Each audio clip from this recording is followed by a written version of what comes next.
Steph. It's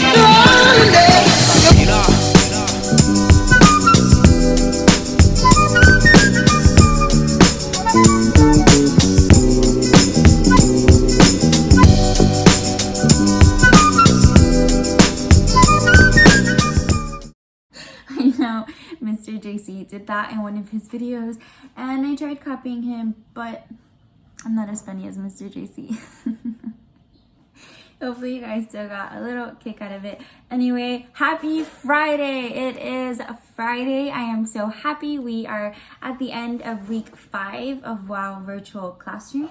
I am wearing green again today in honor of Earth Week, which today is unfortunately the last day. But I hope that you guys got to recycle. I hope that you guys learned something new about animals. And I hope you guys enjoyed checking out the zoo and everything that they have been doing. So I am Steph, in case you guys don't know. And we're gonna go ahead and engage in Brain Smart Start for the next few minutes. And what that's gonna take is the WOW song, some breathing, some stretching. We're going to check in with the zoo at Zoo Miami, see how they're doing. Then we're gonna do our wish well and our commitment, and I'll go ahead and let you know the schedule for today. Does that sound good? Let's go ahead and get started. Oh, and we have an American Sign Language quiz. So hopefully you've been paying attention and you were studying. Let's go ahead and get started. Wait, one more thing. I also forgot to let you know that today is the last day our animals will be singing our WOW song, so let's enjoy it one last time. Wild cats, listen up, high five a friend and sing along. Wild cats, listen up, high five a friend and sing along.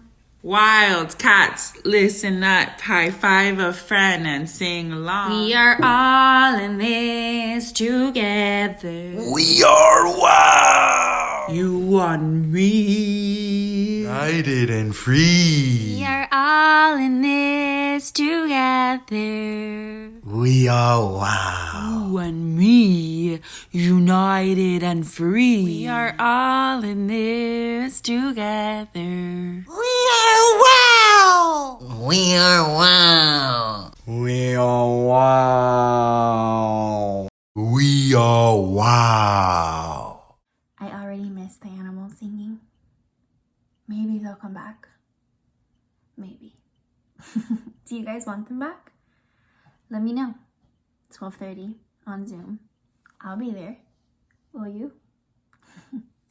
Okay, and our breathing for this week is butterfly breathing, like we've been doing every day in honor of Earth Day and Earth Week.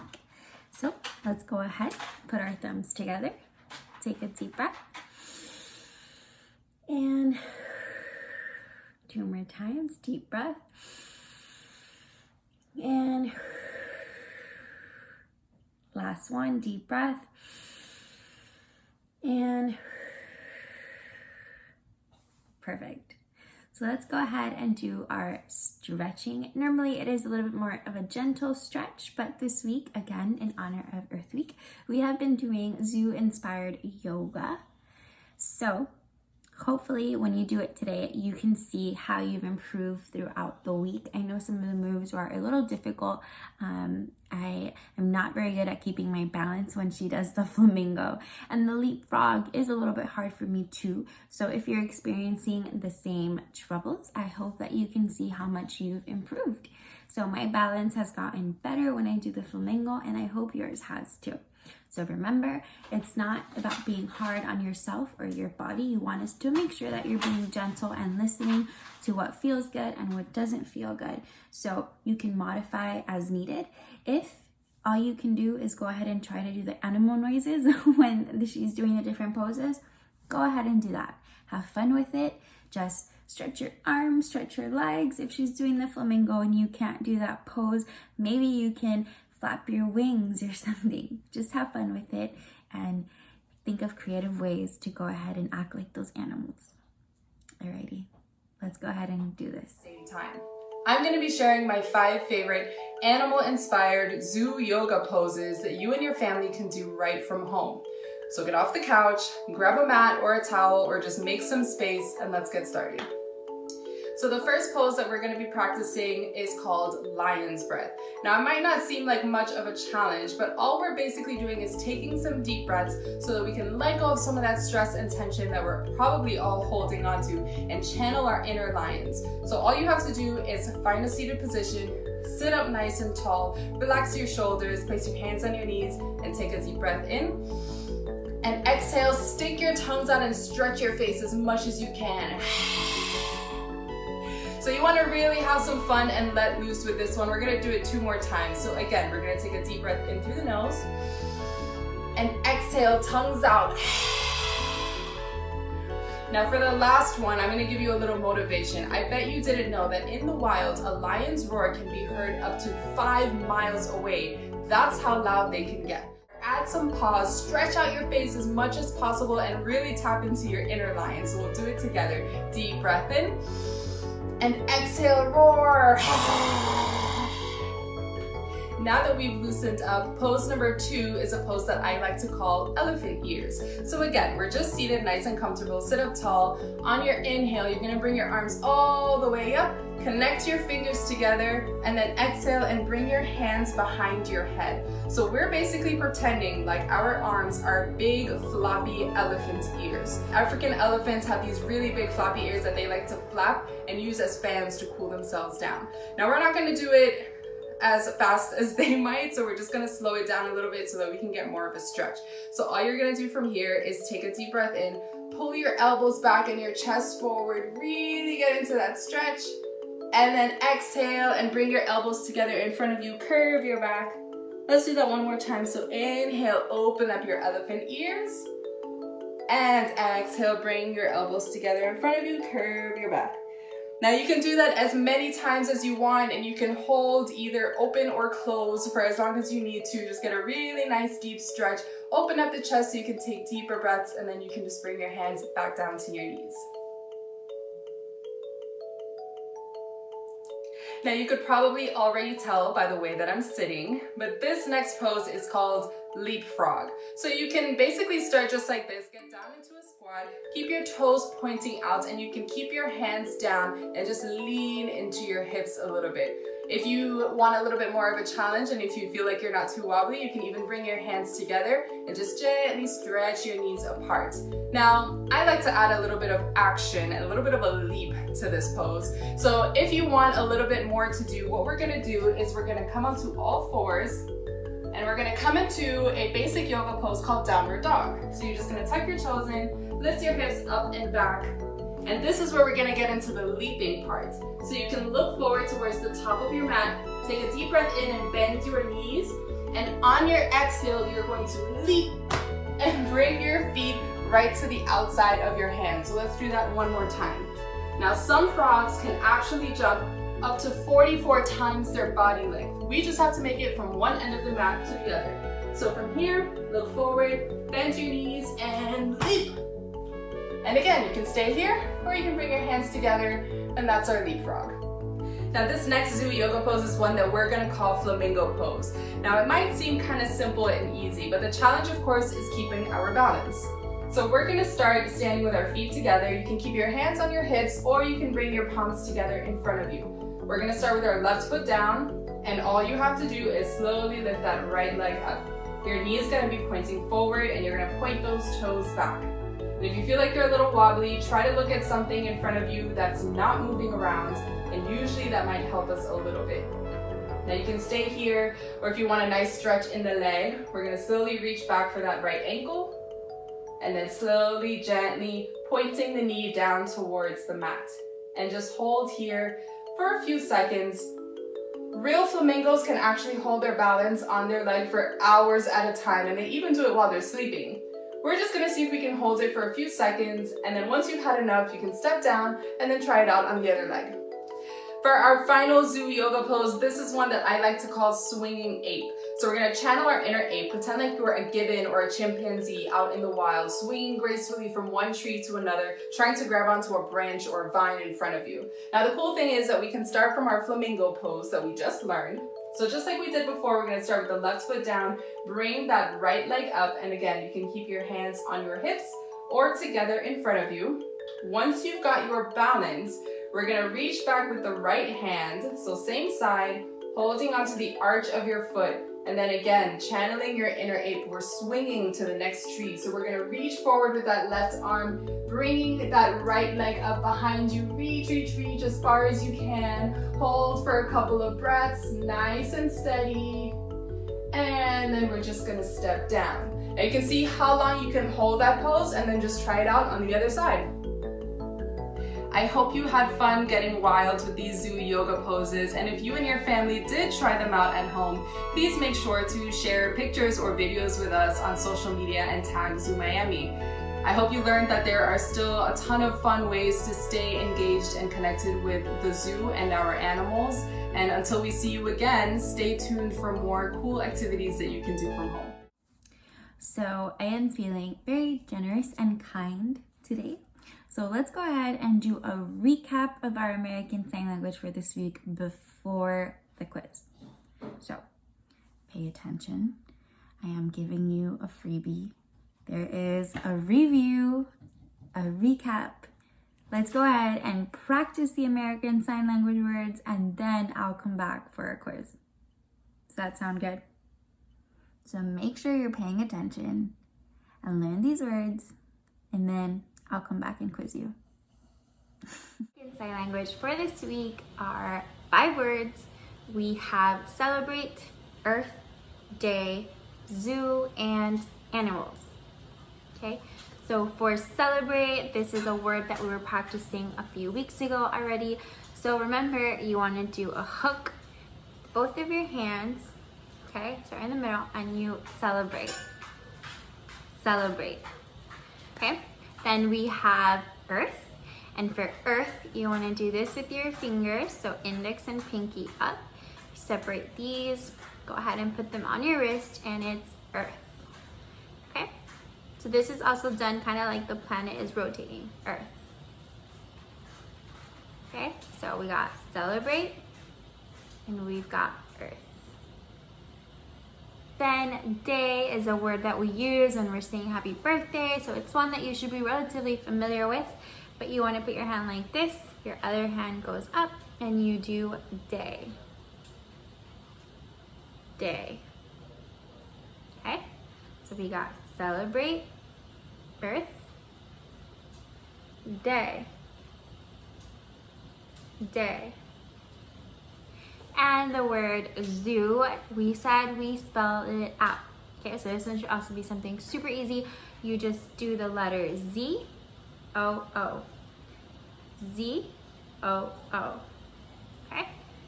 Z, O, O. Nice and easy, just spell it out. So, celebrate, earth, day, zoo, and last word we're learning this week is animals.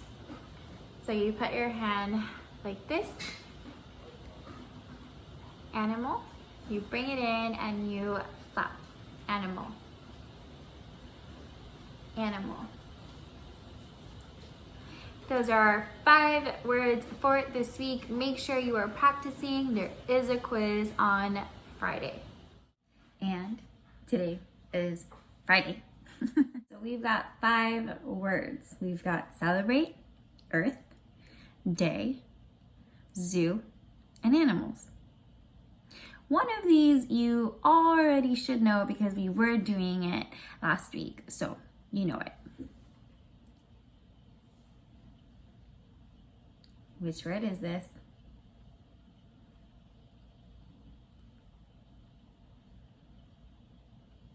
I hope you are on the other side of the screen saying celebrate, because that's one that you should already know. Okay? Celebrate. Celebrate. Ready? Next word.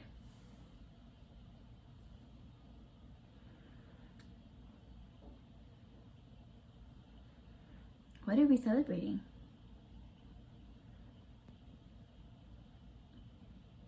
Are you saying earth?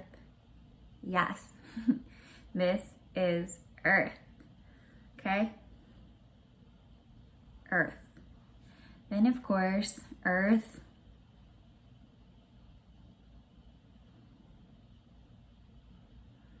Day. Yes, correct.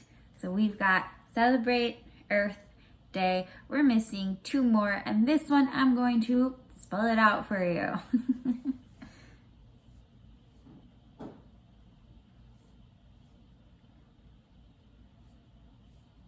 You're saying zoo. Yes, correct. It is zoo. So the word zoo doesn't really have a gesture like the other words. So zoo, you actually have to spell it out in the American Sign Language letters. So that's why you do a Z-O-O. You got this. Last word, nice and easy.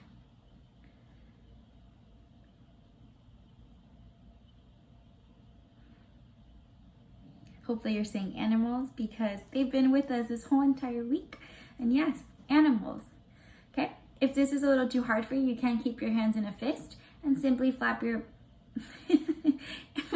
flap your arms like you're a bird. Okay? So those are the 5 words you learned this week. Hopefully they are easy for you to remember. So that way you already have those 5 words that you can use to communicate with any of your friends that are deaf and can't hear. Okay? So we got celebrate Earth Day. Okay? Zoo and animals. And this one is I love you. And if you know any words, it should definitely be this one because we love you here at WOW and we miss you so much. Before we go ahead and see what our friends at the zoo are doing, let's go ahead and wish a happy birthday to 2 special guys in our WOW family, Nick C and Dennis G. Happy birthday, Nick. I love you so much. You are so funny and gentle and kind and ready to help. A little bit sarcastic and sometimes mean to me. But you are so amazing and I'm so happy that you are part of our WOW family. I love you so much. Happy birthday. Join us at 12:30 so we can sing you it live, okay? And Dennis, happy birthday, my love. I hope that you are watching this. We miss you so much. We love you. I hope you are eating a lot of chips today in honor of your birthday. I can't wait to see you soon. If you're seeing this, I'm sending you a virtual hug. We love you. Can't wait to see you. Maybe you can join us on our Zoom call at 12:30 too, okay? Love you guys. Happy birthday. I'm going to go ahead and sing for you, but remember, I don't sing too good, so don't judge me. Let's go ahead. Wherever you are, join me in singing happy birthday to Nick C and Dennis G. Happy birthday to you. Happy birthday to you. Happy birthday, dear Nick and Dennis. Happy birthday to you. Love you guys so much. I hope you guys have an amazing birthday. I really love checking in with our friends at the zoo, and I hope you do too. Unfortunately, this is the last day that we're checking in with them, but maybe it doesn't have to be. I'm thinking we can check in on them a few times a week. What do you think? Today, I am going to go ahead and show you guys what Ron Miguel has to say about the elephants at the zoo, which are my personal favorite. It is the African elephants. They are such a beautiful color and such big, amazing, intelligent creatures. So let's go ahead and check in with the African elephants and see how they're doing during this time and hopefully learn something new. Let's see.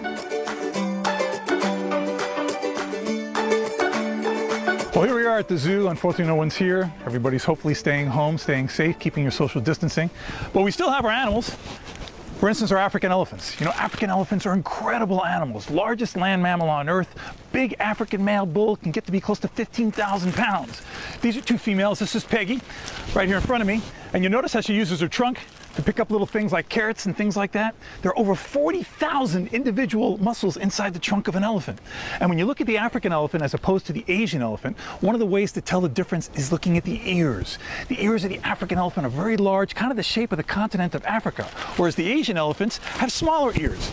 Also, the other thing about their ears is you'll notice they have a lot of veins running through them, and they'll flap the ears because African elephants live out in the open savanna. There's a lot of sun, and by flapping their ears back and forth, they act like radiators, help keep keep the animal cool or keep them in a proper temperature. Now, elephants are matriarchal. In other words, the females run the herd. It's the oldest female that runs the herd. Her experience, her many years of experience, tells them where to go for water in times of drought, tells them where to find food when food is scarce. So the elephants are run by the females. Elephants in the wild can live close to 60 years. They have the longest pregnancy of any animal on Earth, 22 months, almost 2 years. And when the baby's born, between 200 and 250 pounds. Now, elephants are facing a huge crisis because they're being poached for their tusk. It's estimated that now 96 elephants are being killed each day for their tusk. Thanks to awareness and thanks to a bunch of different types of conservation projects, we're hopefully starting to turn that around. Hopefully when the zoo opens back up, you can come out here, everything will be back to normal, and you can see our beautiful elephant cows, Peggy and Mabel, as they greet you when you come to the zoo. I love elephants so much. They are so beautiful. Hopefully you learned something new and enjoyed seeing those elephants. Before I let you go, I'm thinking we should also check in on my other favorite animal at the zoo, which is the giraffes. I love feeding them, and I know that recently we got to go feed them together when we went on a field trip to the zoo. So hopefully this brings back some sweet memories and it can motivate us to visit again when this is all over. Let's go ahead and check in with the giraffes at the zoo.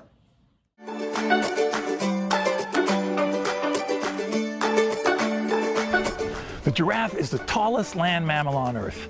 And though these guys are used to being up here with a lot of people, of course, there's no public coming to the zoo right now. So we come out here, we still engage with them because it's important to give the animals enrichment, to keep them occupied, to make sure that things are still kind of normal for them. Again, the giraffes, the males get taller than the females. A male can get to be 18 feet tall, female usually around 14 or 15 feet. The patterns on a giraffe are just like fingerprints. Each one is different.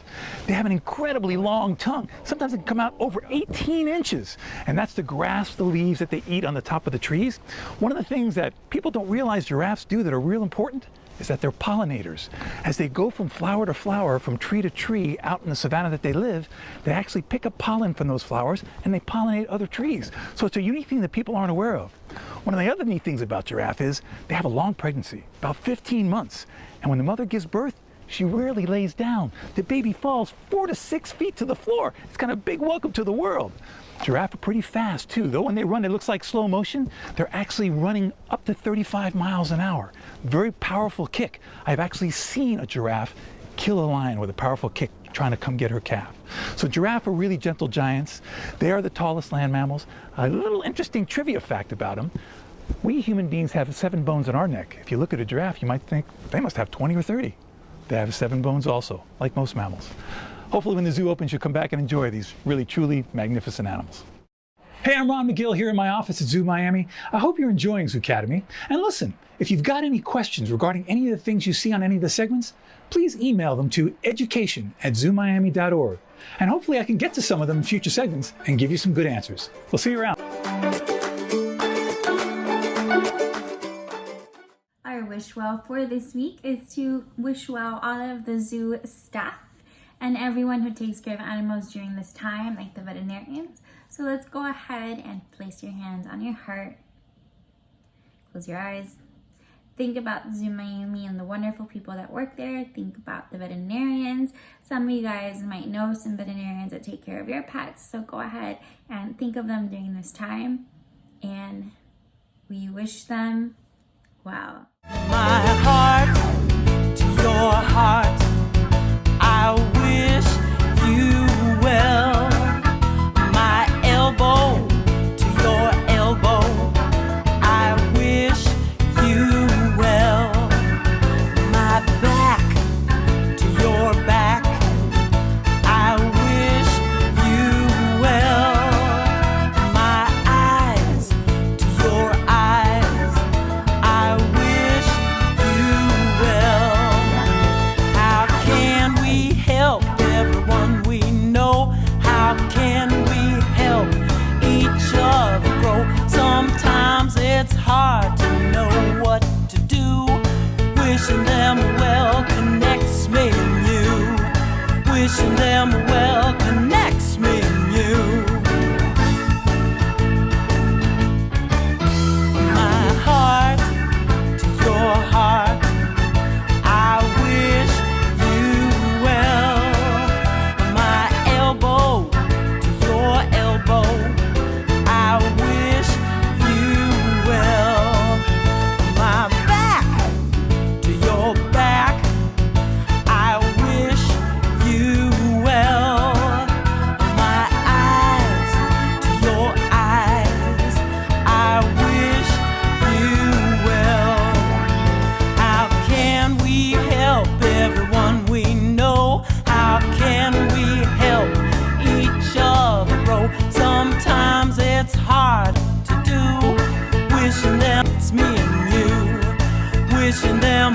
love connects me and you.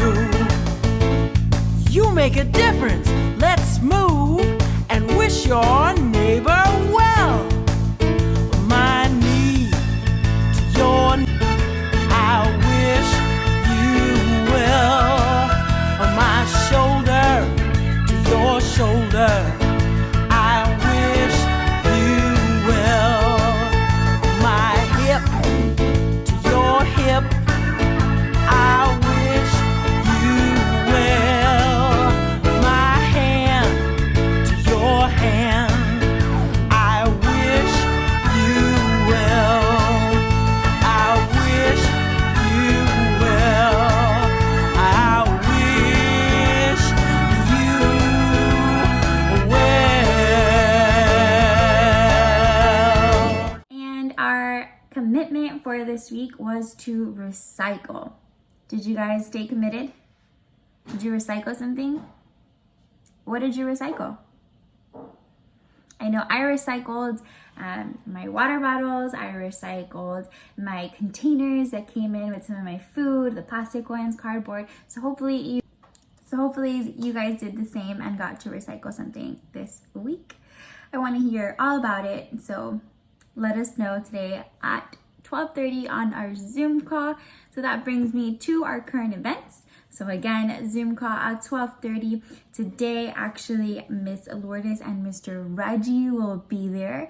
So hopefully that's something exciting that you guys come ready with questions that you want to ask them or just to tell them that you miss them so much. Miss Lourdes and Reggie will be there today at 12:30 on our Zoom call. If you're not sure how to get to the Zoom call, you can go ahead and find the link on Facebook, and it's also on the daily schedule. Okay, so hopefully take some time to get prepared to do that for today.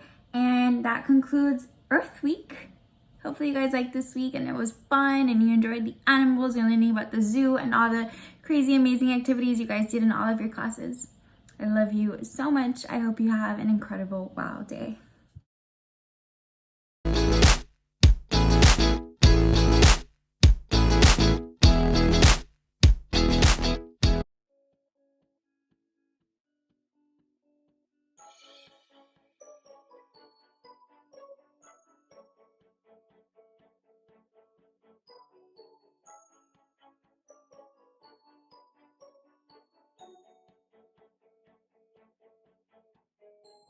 Hey guys, Miss Caro here with another virtual art lesson for you guys. So it is Friday, happy Friday. We're going to wrap up our Earth Week celebration, and what better way to do it than with a change of scenery. So as you guys can see, this is not the inside of my house, it is the inside of our mobile home.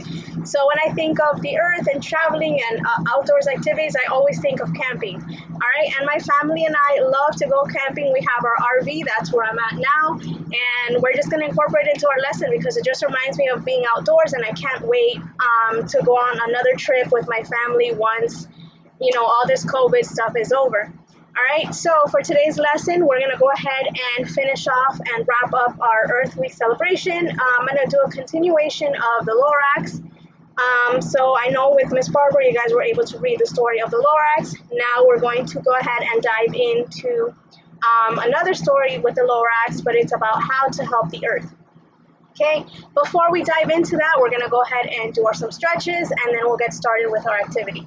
All right, so we're going to stretch to our left, stretch to our right, stretch up, down, up, down, one more big one, up, and down. Way to go, guys. All right, so as promised, the first activity that we're going to do with our art lesson for today is going to be to listen to the story of the Lorax and how to help the earth. So stay tuned, listen up, and then we'll go ahead and dive into the fun part. We're going to make some pancake art. All right, see you guys soon. Welcome to BB Story Time. Do you want to read this book with me? Don't forget to click the subscribe button for more. How to Help the Earth by the Lorax with Tish Rabe, illustrated by Christopher Maroney and Jan Girardi. Hello, I'm the Lorax. I speak for the trees and the fish and the birds. And I'm asking you please to help out the Earth. I'm counting on you. Together I know there's a lot we can do. First, I have a question, and I need to ask it. Do you know where the trash goes that's in your waste basket? It goes out to the curb, then a dump truck comes by, heaped with big piles of trash that are smelly and high. Some days after that, these big piles of trash will be buried or dumped in a giant landfill. Some of the garbage that's dumped there will rot, but most of the garbage that's dumped there will not. Some cities burn trash, but this trash solution creates lots of smoke, which creates air pollution. The good news? Things don't have to go on this way. We can reduce trash. We can start right away. Take your lunch in a bag, but don't throw it away. Use the bag or a lunch box again the next day. Use both sides of your paper, and I have no doubt there will be much less paper for you to throw out. When you've read magazines and you no longer need them, pass them to your friends so they'll get to read them. Rather than tossing your old clothes, toys, and shoes, donate them. They're things other people can use. Put used soda cans in a recycling bin. Rinse them out when they're empty and throw them right in. They'll be made into new cans. This can I have here is made from old cans I recycled last year. Paper clips, rubber bands, buttons, and screws are things you will find that are easy to reuse. Put these things in a drawer so they're all in one place. They'll be easy to find and won't take up much space. When dead batteries are dumped, this fact I have found, the chemicals in them leak into the ground. Use rechargeable batteries. Charge them, and then, when they run out of power, just charge them again. In helping the Earth, you can take it from me. We need to find ways to use less energy. Energy powers cars. It creates heat and light. Made from gas, coal, and oil we burn day and night. These are natural resources, and there's a limit to how much of them our whole Earth has within it. We need to use less, and I just have to say, there are ways to use less energy every day. When you leave a room, stop and turn off the light. Be sure to turn off your computer at night. When it's cold, wear a sweatshirt. And take the time, please, to turn down the heat, just a couple degrees. When you're doing your homework or starting to read, sunlight through a window may be all that you need. Animals and plants, all things alive, need to have water. It's how we survive. So water is something we need to save too. There are ways we can save it. I'll show you a few.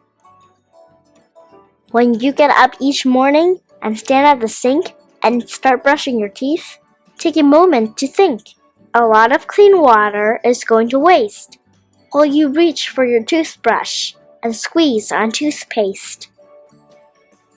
Right down the drain, this clean water is going, so turn off the faucet and stop it from flowing. Spend less time in the shower and you'll still get clean. Try a 4-minute shower. You'll see what I mean. To help out the Earth, please do something for me. Find a place that's near you, and then go plant a tree. Trees provide shelter and oxygen too, so plant lots of trees. It's what I always do. If we work together, the Earth will get better. The land will be clearer. The soil will be wetter. The sun will shine brighter. The trees will be greener. The sky will be bluer. The air will be cleaner. And next time I speak for the trees, fish, and birds, I'll know in my heart I'll need only 2 words. For all that you've done, and for all you will do, I'm the Lorax, and I say a great big thank you.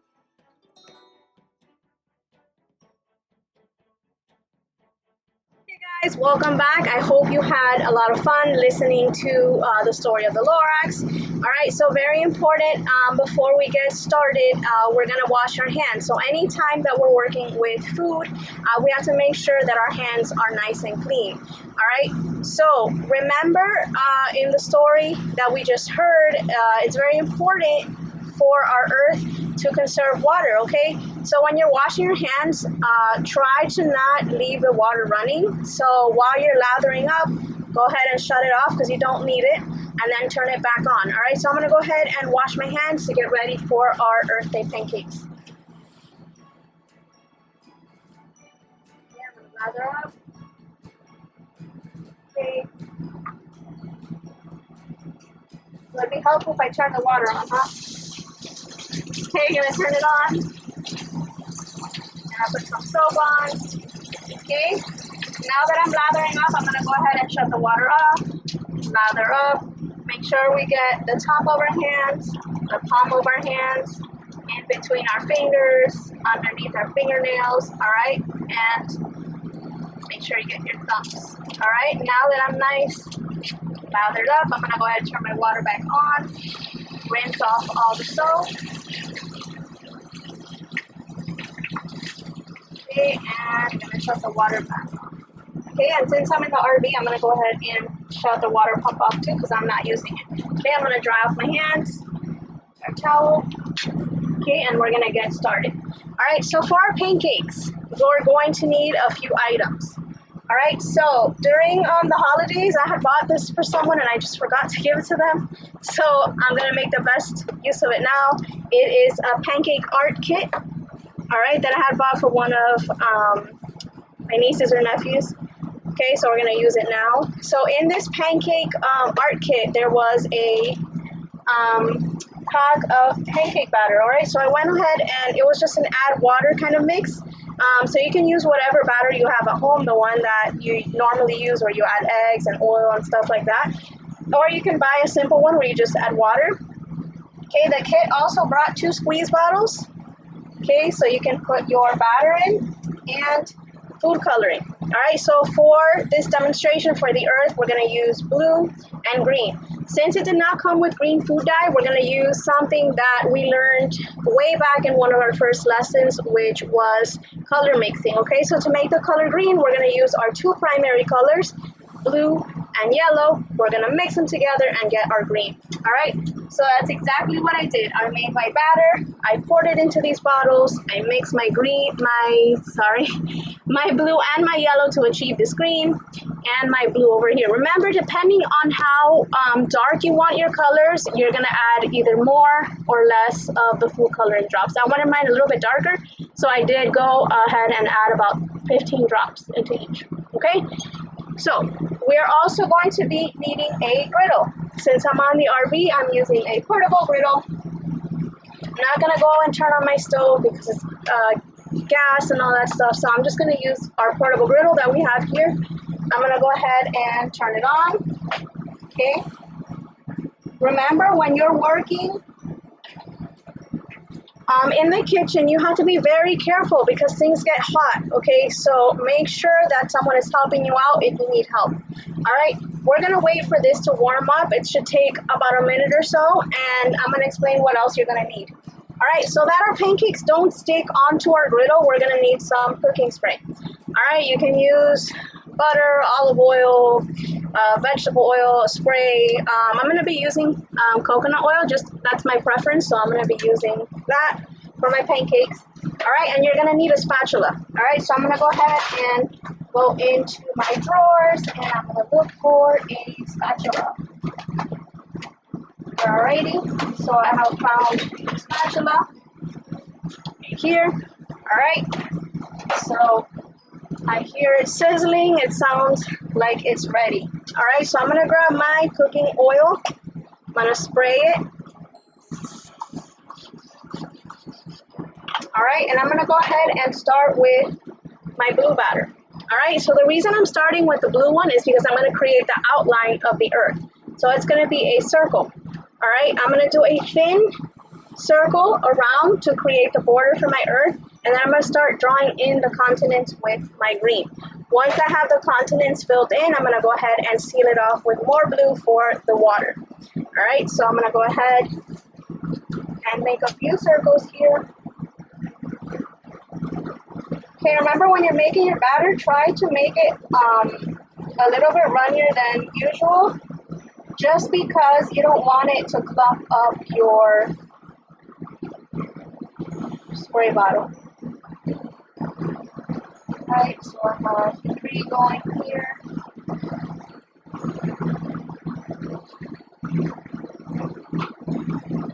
Alright, I have the circles going, and now I'm going to go ahead and add the continents. Alright, so I'm going to do some green here, here, here. So they cook pretty fast, so make sure that you're working pretty fast so that they don't burn. Okay, one here, another one here, here, right. Remember, if you need help, make sure you ask someone for help. Alright, I have my continents filled in, and I'm going to go ahead and seal them with some more water. Alright, I'm going to fill in the rest of the earth.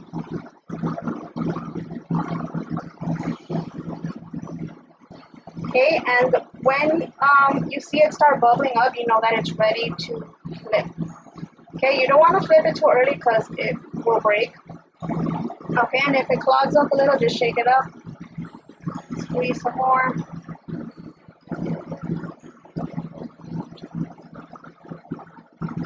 Okay, so let it clog up.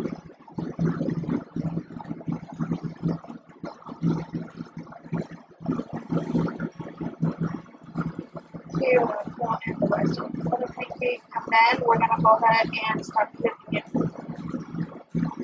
Okay, so we have our earth filled in. It looks like the first one is ready. It already started bubbling up.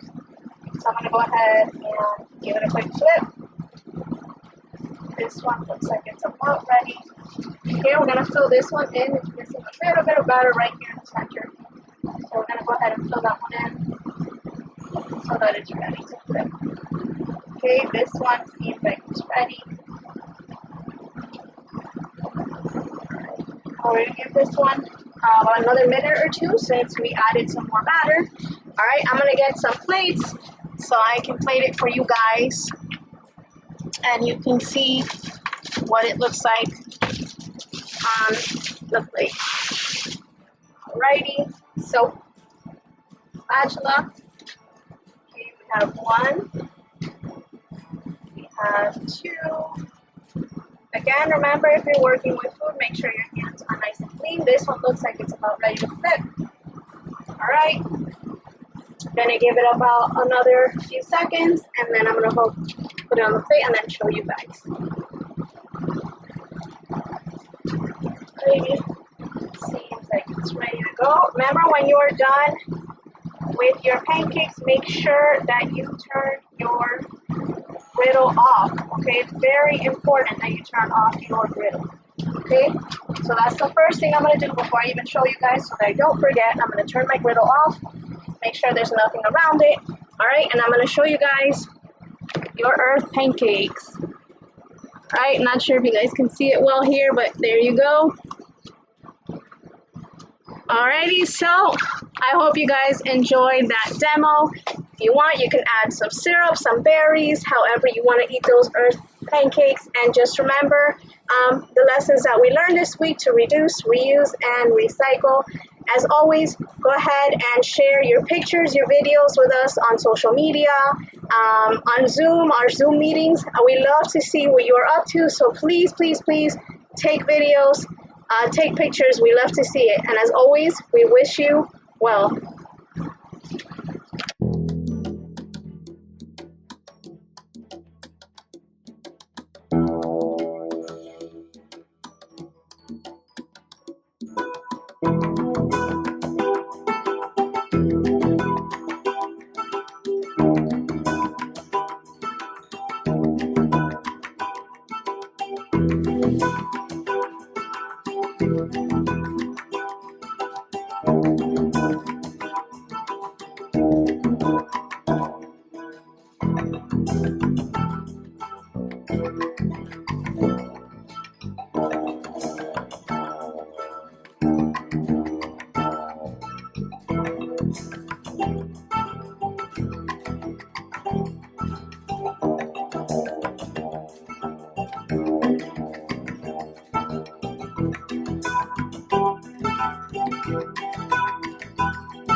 Hello guys, my name is Carlos, and did you know that our planet is full of energy?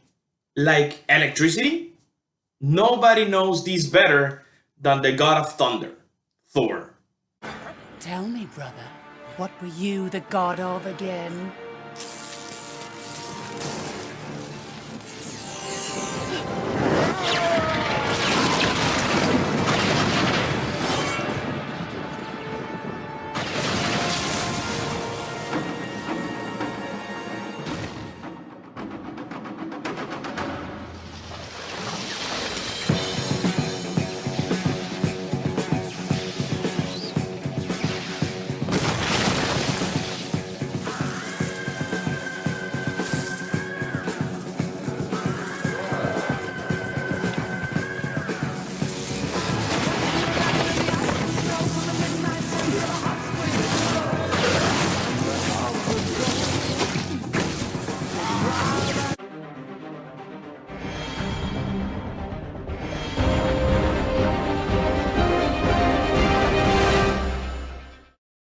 Sources of energy. Have you ever wondered what happened when you plug your phone? My phone is pretty much dead right now, so I have to charge it. But where all this electricity that I need to charge my phone comes from? Is it the only energy that we have? Well, the answer is no.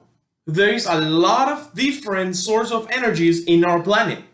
Many different ways to power our devices, our machines, our cars, everything. Everything you plug to the wall, it's using a source of energy. But that's not the only one. But the first question is, what is energy? Well, the answer is, energy is the property that must be transferred to an object in order to perform work on or to heat the object. Now, I know it sounds a little complicated, but it's not. Let me put it in simple words. It's a ball. The ball is in my hand. I want to get rid of the ball, but I don't want to move my hand. What can I do? Well, I can take my other hand and just do this. There is no more ball. So what is energy? Energy is what I needed to transfer to the little ball to get rid of this one. So the energy was what my finger did. My finger, when I let it go, it transferred this energy to the ball, and that made the ball flew away. In simple words, energy is the ability to do work. For example, pick up my phone, or the earth going around the sun, or simple things as take this and scratch my back. All those things need energy. Everything, like rockets going to the moon, or your car for you to drive it from point A to point B, or even turn on the lamp. Everything needs energy to be performed. Even the most simple things, like eating. Where do the humans, or where do we get the energy that we need to do simple things as just get off the bed? Well, from the food that we eat, from the water that we drink, from vegetables, from protein, from everything those things that you take, like vitamins and things like that. All those are providing energy to your body that after your body is gonna process, and it's going to transform it into energy for you to bend your muscles, for you to lift your legs, for you to move your head, for you to just jump or sit or run. Your body is processing this food and it's transforming it into energy for you to do the things that you like to do. But not only us need energy. Pretty much every single thing, machines, rockets, airplanes, everything, even the toaster that you have in your kitchen, everything needs some sort of energy in order for that thing to perform or to work. So of course we cannot feed a toaster, like we cannot just give some food to your washer machine, for example. It needs another type of energy. So What kind of energies do we have? There is several type of energies that we're going to learn in this video. No matter what kind of energy you use in your home, it's a good idea to know about energy and its responsible use, so you can do your part in saving it.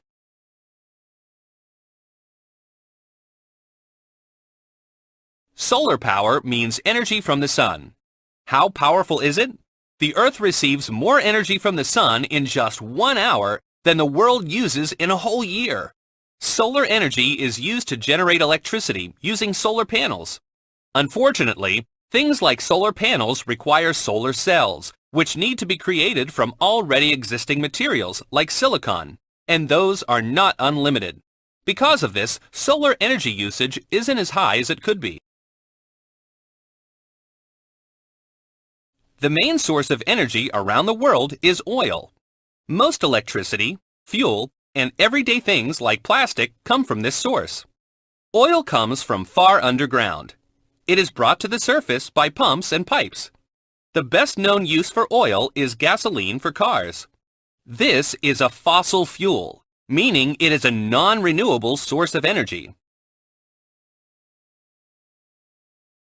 Coal is one of the major sources of energy in the world. It is usually mined from hillsides and mountains. Coal is a rock that is formed by millions of years of pressure on decaying organic material like plants and animals. That is why this rock is able to be burned, releasing its energy. It's also why we call coal a fossil fuel. Coal is a non-renewable resource. Natural gas is found in most of the world. The only place it's not found is in North Africa and Greenland.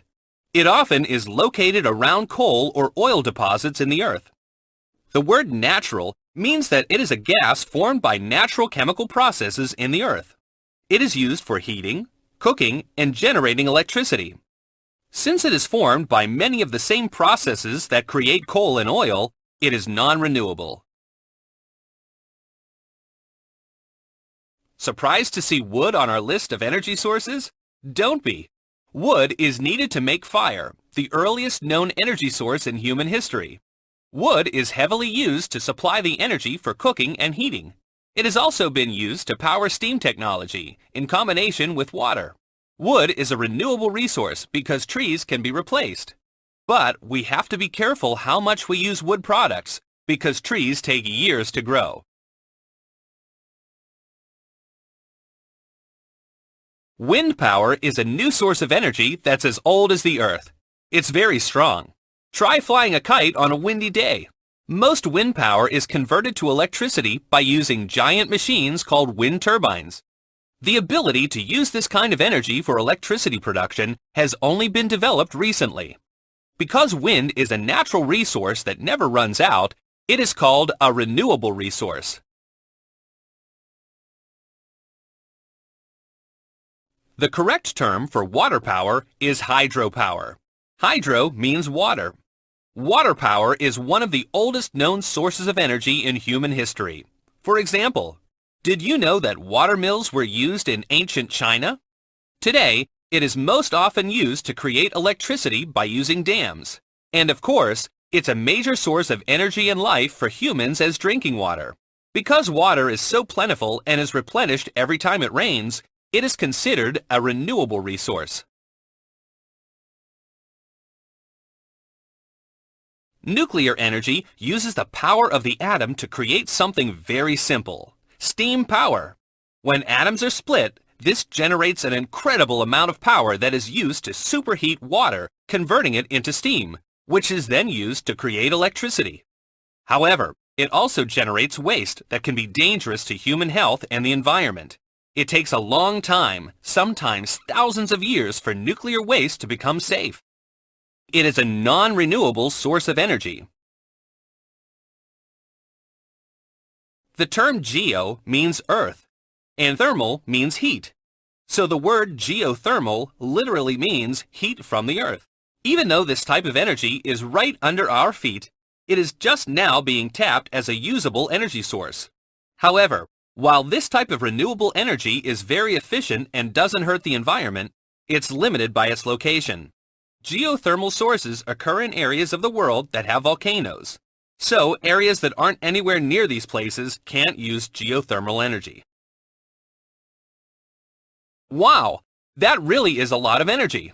However, that energy can get used up pretty quickly too. That's why we need to be responsible when we use it. We'll cover that in our next part. Wow, there is a lot of different sources of energy, but they are not all the same. We can split the sources of energy into different groups, the renewables and the non-renewables. But what's the difference between these two groups? Well, it's actually really simple. The renewables are sources that, well, they can be renewed, they can be replaced. For example, we use the water from the rivers to get some water and we can drink. But the river never get dry. Like, we always have a river. Why? Well, because it keeps raining, and every time that it rains, well, the river get full again. So that's a renewable resource. But opposite to that, a non-renewable is one that once it's over, it's over. We don't have more. For example, if we are getting some oil from the earth, the pipes keep pumping and pumping the oil. Once that oil is over, there's no more. The renewable resources of energy are right here: water, wood, wind, and the solar energy. Of course, we're always gonna have the sun, I hope. And the non-renewable sources of energy are, I have it here, oil, coal, natural gas, and nuclear energy. Something that we need to understand, it is that even if a source of energy is renewable, that doesn't mean that we can use it whenever we want. No, we have to take care of it. And we need to be responsible at the moment that we use any type of source of energy. For example, yes, it's always raining, so we're always gonna have water. But that doesn't mean that I can go brush my teeth and just open the water and let it run and run. Every time that you're brushing your teeth, for example, just close the water and open it whenever you're ready to finish. Or when you're showering, don't keep the water running. Just close it and just get some more water whenever you're ready. Or for example, the light. If you are gonna go outside of your room, do not let the lamp like that one on. Turn it off. Even the wood. Yes, we can plant more trees, and those trees are gonna grow, and they're gonna provide us for more wood. But the trees take time to grow. So if we keep just using wood like it's always gonna be there, eventually, yes, we can run out of wood. So we have to be responsible at the time that we use our sources. And as I always say, everything begins with the most simple things. Alexa, can you please turn the light off? The most simple things. Now that we know more about our sources of energy, we are going to make our project for today. It's Friday, so let's do something simple and fun. So we're gonna make our own spin wheel. How is this related with energy? Well, of course, this needs some wind, some air to spin. So basically, that's how we use the energy of the wind to make this move. I have a video ready for you. I'll show you how to do it and the materials that you need. After that video, I'll leave here your working sheet for today. So just pause the video and work with it. Okay? It was amazing to be with you. I hope you have a wonderful weekend, and I wish you well, guys. Bye! Hello guys, and welcome back to another science workshop with me, Carlos. So since today's topic was energy resources or resources of energy, what a better way to finish than building our own spin wheel like this one.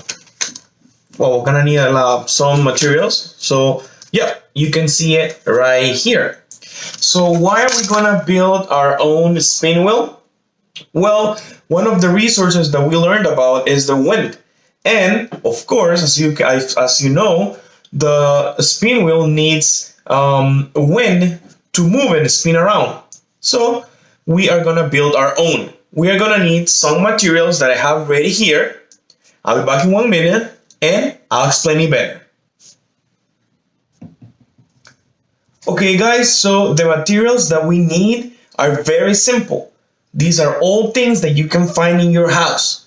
So, first of all, we need a paper.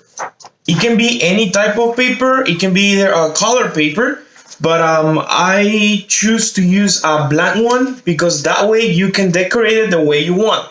You can take your colors or markers and you can use as many as you want and design your own pattern or your own colors. That's why I'm using a blank one. But you can use any other color like blue, red, green, your favorite color. In second place, we need some scissors, which of course activate an alert of help. If you're gonna use sharp things like the scissors, please ask for help. Always, okay? And then we need some tape, the regular tape that you can find in your house, a pencil, some straws, like this. This one you can bend it, but you can use any other type, it's fine. Some wire, and something to cut. This is my X-Acto knife.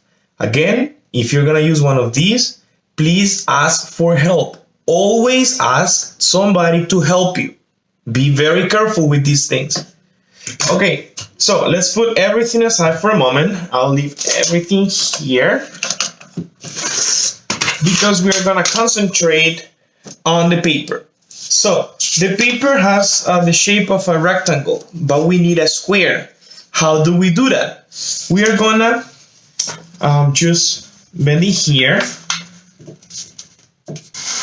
I think you can see it in this corner, as straight as possible,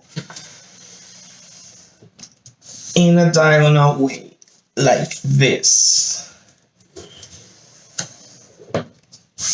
Can you see it? Just like this. Just like this. Now, this part over here, let me show you. All this part that I just highlight with the black marker, we don't need it. We have to cut it.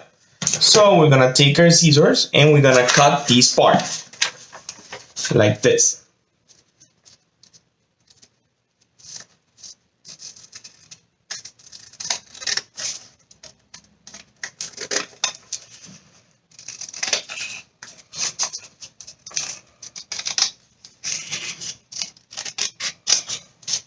There you go. Ta-da! You can put it somewhere else. We just need these. And now our paper that used to be a rectangle is a perfect square, as you can see it. So you will see this kind of like line that you have here. We need another one from this corner to this corner. So we're gonna take it and we're gonna bend it again.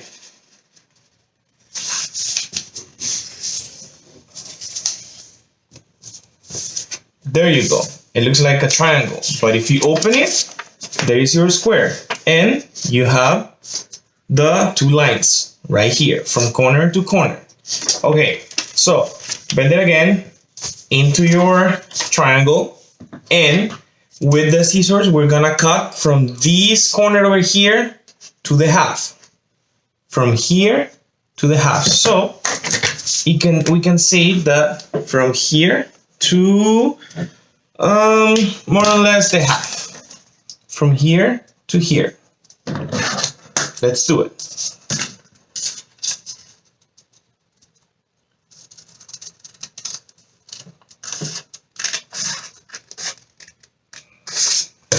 As you can see, we just made a cut and we open it, we close it to the other side, and we're gonna do the same from here, the corner, to the half, from here to here. We're gonna make acá.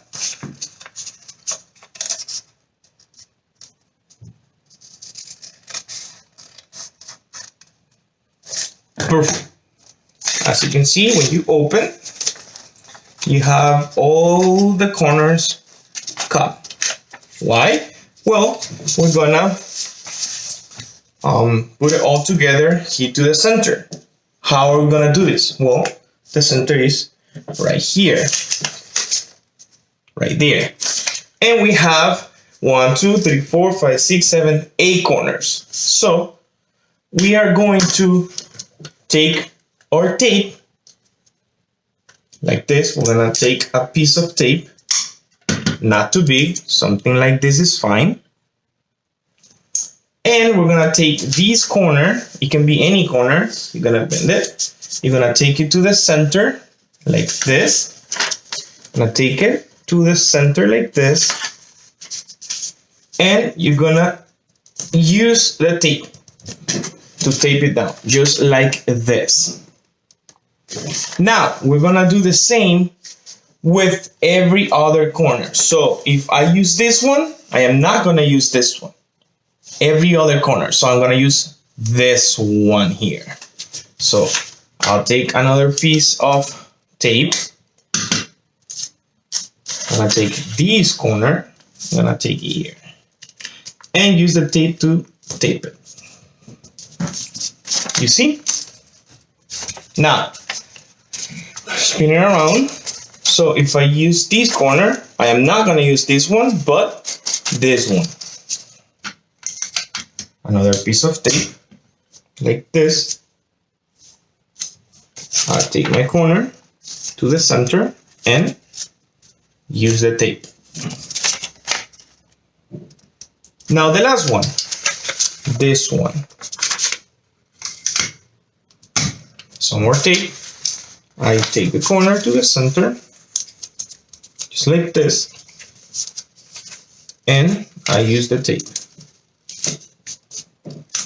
Perfect. So now that it's finished, you can see the shape of our pinwheel right here. So how do we make it spin? Well, as I said before, we're gonna use some wire. This is the wire that I find in my house. It doesn't have to be like this one. You can use any other type of wire, like a clipboard, or I don't know, like something like you have there that as a leftover that you're not using. Of course, once again, ask for permission before you take anything. So this wire that I have is actually really good to work with because it's very soft. As you can see, I can cut it with my scissor very easily. So what I'm going to do is that I'm going to take my pencil. I'm gonna put not all the wire, but like just the top of the wire around, just like this,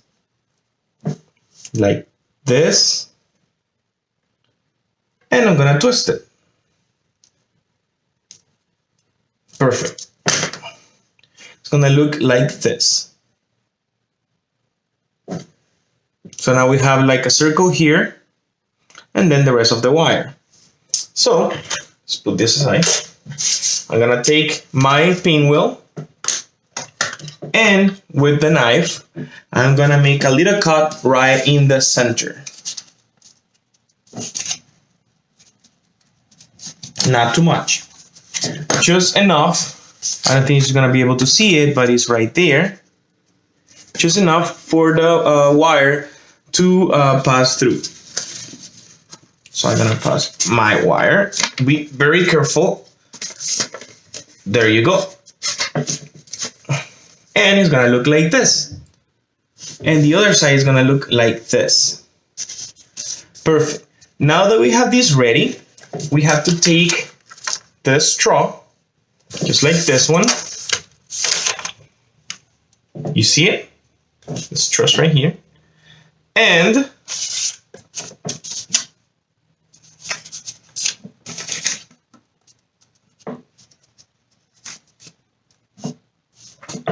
voila! You just have to put the wire inside of the straw. You bend it a little bit, you take the wire and you put it inside, just like this. And that's it. We have our pinwheel. Now, let's see if it works. Let's see if it works, guys. I'm gonna blow some air to my pinwheel and let's see if it's spinning. Yeah. It worked perfect. It's right there. Make it with things that you can find in your house. Now you can do it yourself. Again, please ask for help. Don't do it by yourself. Always ask for help and ask for permission to get some materials. It was amazing, guys. Bye. Have fun.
Hey, Wild Family. Today's the C with JC. First, we're gonna have an underwater dance party. Okay, we're gonna get that blood moving and working, and then from there we're gonna have some stretching.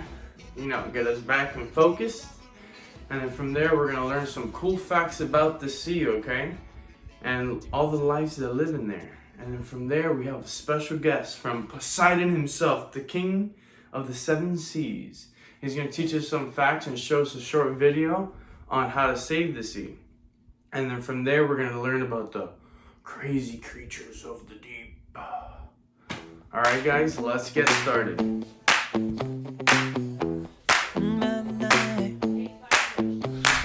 Oh no, see you walking around like it's a funeral. Not so serious, girl, why those feet cold? We just getting started, don't you tiptoe, tiptoe. Waste time with the masterpiece, to waste time with the masterpiece. You should be rolling me, you should be rolling me. You're a real life fantasy, you're a real life fantasy. But you're moving so carefully, let's start living dangerously. Talk to me, baby. I'm rolling up from this sweet, sweet gravy. Whoa, let's lose our minds and go crazy, crazy. Ay, ay, ay, ay, ay. Keep on hoping we'll be cake by the ocean. Walk for me, baby. I'll be pretty, you'll be Naomi. Whoa, let's lose our minds and go crazy, crazy. Ay, ay, ay, ay, ay. Keep on hoping we'll be cake by the ocean. Hot damn, see you licking frosting from your own hands. Want another taste? I'm begging, yes, ma'am. I'm tired of all this candy on the dry land, dry land. Oh, waste time with the masterpiece, to waste time with the masterpiece. You should be rolling me, you should be rolling me. You're a real life fantasy, you're a real life fantasy. But you're moving so carefully, let's start living dangerously. Talk to me, baby. I'm rolling up from this sweet, sweet baby. Whoa, let's lose our minds and go crazy, crazy. Ay, ay, ay, ay, ay. Keep on hoping we'll be cake by the ocean. Walk for me, baby. Walk for me now. I'll be pretty, you'll be Naomi. Whoa, let's lose our minds and go crazy, crazy. Ay, ay, ay, ay, ay. Keep on hoping we'll be cake by the ocean. Alright guys, now that we're finished with our underwater dance party, we're going to do some stretching, okay? So first we're going to do the diver. You're going to clamp your nose, you're going to stretch your arm all the way up to the top, and you're going to go all the way down. You're going to go up and all the way down. Alright, one more time, all the way down. Alright guys, now roll the shoulders again, and now clamp with your left hand. Put your right hand up and all the way down. Up and all the way down. And one more time, all the way down. Alright, now you're gonna relax. And now we're gonna go swimming. Alright, so if you're sitting in a chair, if you're standing up, you're gonna put your arms out and you're gonna stretch slowly. Stretch. Alright, guys? Like if you're swimming. Alright? Now we're gonna do the butterfly. Like Michael Phelps. Okay?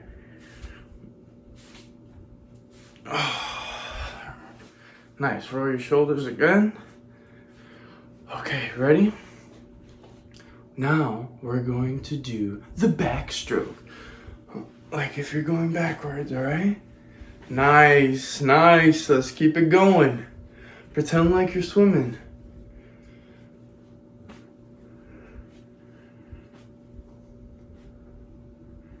Alright, perfect. Now wiggle all around like you're an octopus. Alright, now we're ready.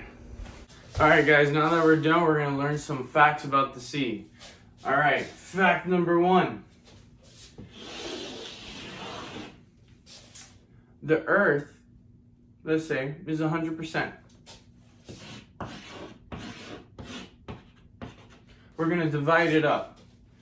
Only 30%, right? We're going to make it green.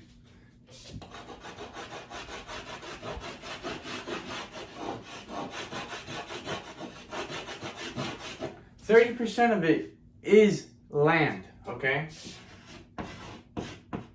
So that 30% is where we live in, where WoW is, where you guys live, where all your family lives, okay? Now, the other 70% is water. Sorry about that.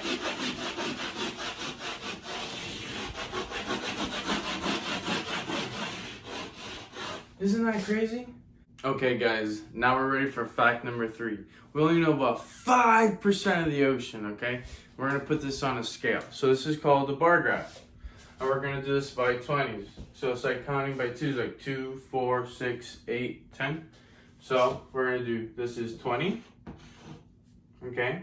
This is 40, this is 60, this is 80. All right? We only know about 5%. So this, the bar goes up to here. Up there. Oh, let's make it different. Let's change the color.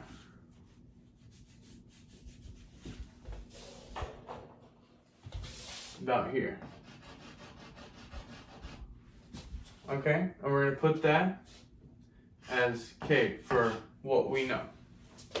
We're gonna put this as UK as the unknown.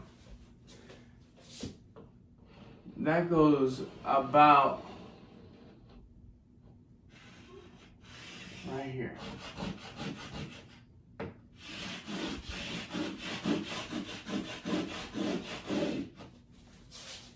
You see how crazy that is? Do you see how crazy that is? So that means mermaids could be real, Aquaman could be real, there could be a whole civilization underwater that we don't know about because we've only discovered about 5%.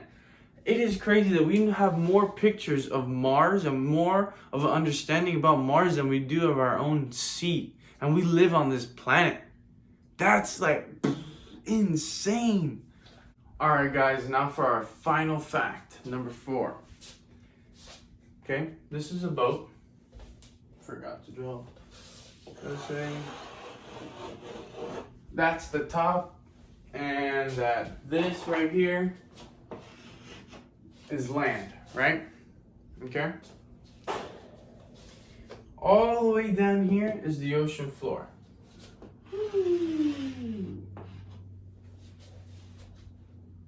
That is 35, roughly around 35,000 feet. 35,000 feet. Okay? That's the ocean floor. That's the farthest we've known for now. Okay? Mount Everest is only roughly around 29,000 feet. Isn't that crazy? But the biggest feat, even though we don't know a lot about the sea, as you from the previous fact that we only know about 5%, we went to the floor, the bottom of the ocean. We went down 35,000 feet in 1960.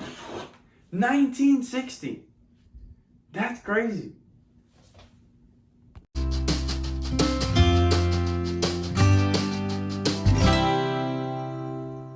Hello, friends. I am the Earth. Yes, that's right, the very planet you live on. And today I woke up a bit sad. Do you know why? It's because I dreamt that there was even more water pollution. So much so that all living things that live in the sea, oceans and rivers had disappeared. Even though it was just a dream, I can assure you that if you don't stop contaminating the water bit by bit, this horrible dream will come true. The water's contamination worries me tremendously, especially when thinking that 3/4 of my surface is water. Even though I'm named the Earth, if you were to look at me from space, you would see more water than land, and that's why I'm also referred to as the Blue Planet. Everyone knows that the water is imperative for life. Without water, there would be no plants, nor animals, nor even us, human beings. Yet still, many people continue to throw rubbish bags, bottles, furniture into the ocean and rivers as if they were a container where one could get rid of all the things one doesn't want anymore. In many houses, liquids such as oils and dirty products are poured into the drains, and then these get mixed up with the water, and this contaminated water then travels through the pipes to the seas and rivers. There are also factories which throw their chemical wastes into the waters, making them extremely contaminated, killing loads of aquatic animals. Here you can see a seal eating a plastic bag, thinking it's food. We don't know if it'll survive. Or this poor frog lying dead because of contamination. Another of my surface water's enemies is petroleum. You have no idea the damage it has caused to my seas and oceans. The sinking of ships transporting this oil has caused tremendous catastrophes, which only heal with the passing of time. But I don't want to upset you with all that I have told you. As bad or complicated things may seem, there is always a solution. And I am positive that if you were to help me all together, working as a team, we will make the water clean again, and all living things will be safe. A way you can help is by collecting all your trash the day you go on an outing, and never ever throw it into the river or sea. Another way you can help is by not throwing any oils or other liquids into the drains, such as paint, for example. We can all encourage our families and friends to improve their habits and start to think about the importance of ending our water's contamination. Looking after water is taking care of life too. This is why you have a great responsibility. I need each and everybody's help to remain healthy. If you take care of the water, you will be taking care of me, my nature, as well as all living things. I have no doubt that together we can make sure my sad dream will never come true. For as you know, children can make a world of difference. Alright guys, so for the first creature we have the anglerfish. It lives near the bottom of the ocean, as I told you, is around 35,000 feet. So around there it's pitch black, okay? And these fish actually have lights. Like they make their own light. They're like bioluminescence, okay? So and that meaning that it's a natural light that the animal gives off. So what they use this to actually capture food. So like so certain fish that eat like jellyfish actually glow in the dark down there in the ocean.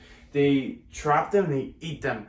And the crazy thing is, this fish is the size of, like, it can get to the size of me. Isn't that insane? It can practically eat me. I don't want to be fish food. Alright guys, now for the second animal, we have giant squid. So this giant squid is something that is out of this world, okay?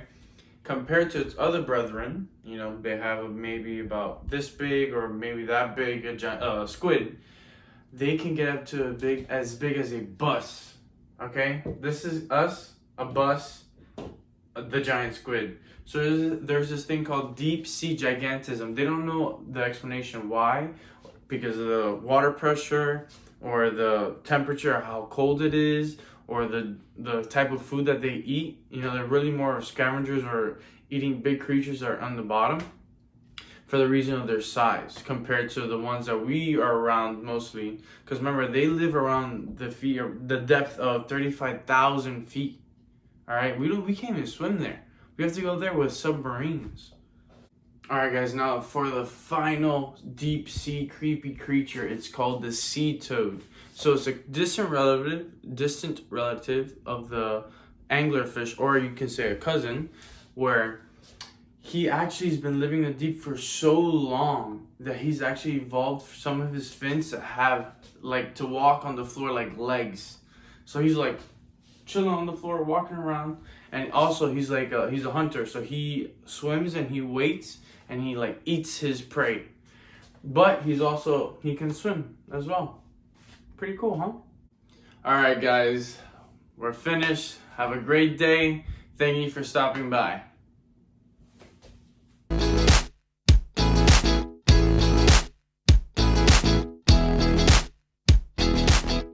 Hi everybody, welcome back.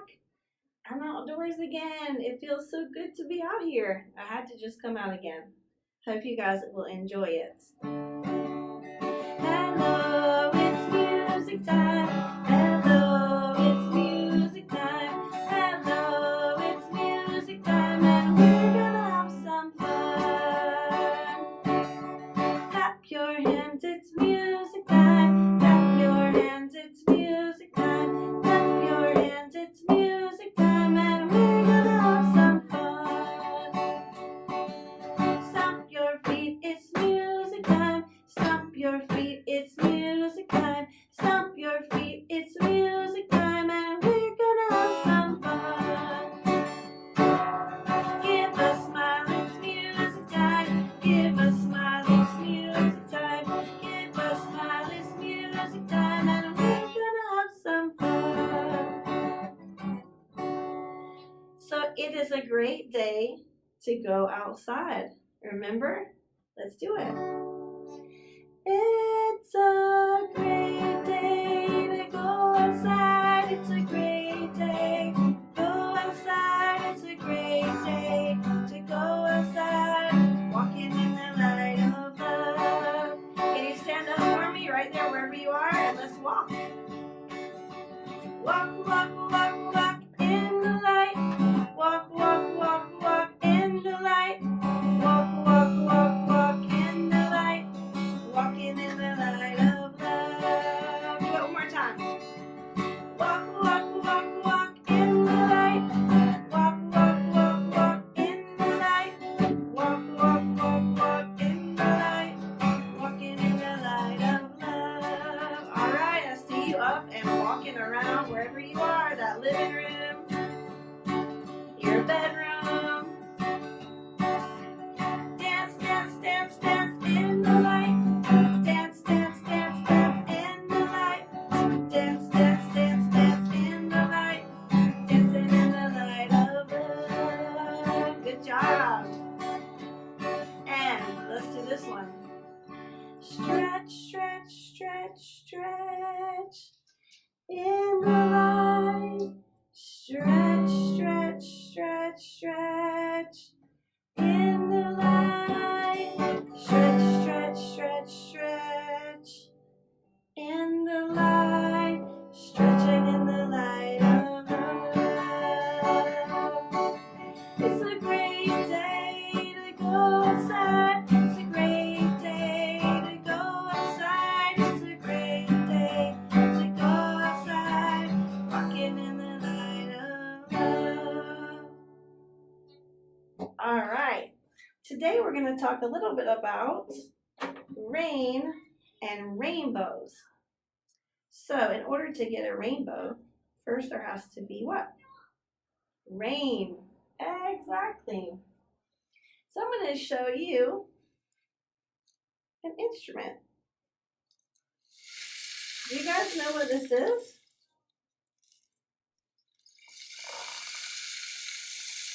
What does it sound like?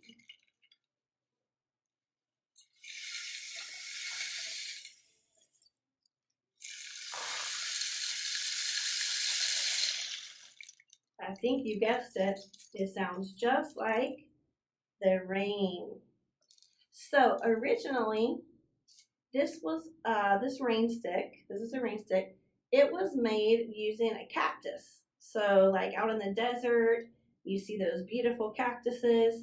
So they would get a cactus and dry it out, and they would make it into a rain stick, and they would put something to fill it.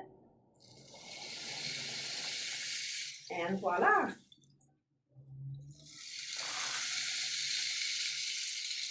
What does the sound of rain make you feel like? Does it make you feel relaxed?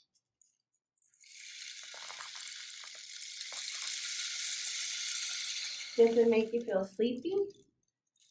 Some people get scared because they think of rain as like rainstorms or a thunderstorm, but rain is not always scary, and rain doesn't always bring a thunderstorm either. Sometimes it's soothing and relaxing rain. I just want to snuggle down in the bed whenever I hear rain like this. On a gloomy day, that's the perfect day to snuggle in the bed. So everybody's different, so it can make you feel many different ways when you hear rain. What happens when it rains? What happens? What does rain help to grow? We've been talking about the earth this week and celebrating Earth Day.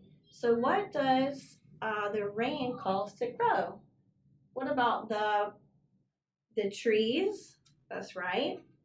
Flowers, and also grass.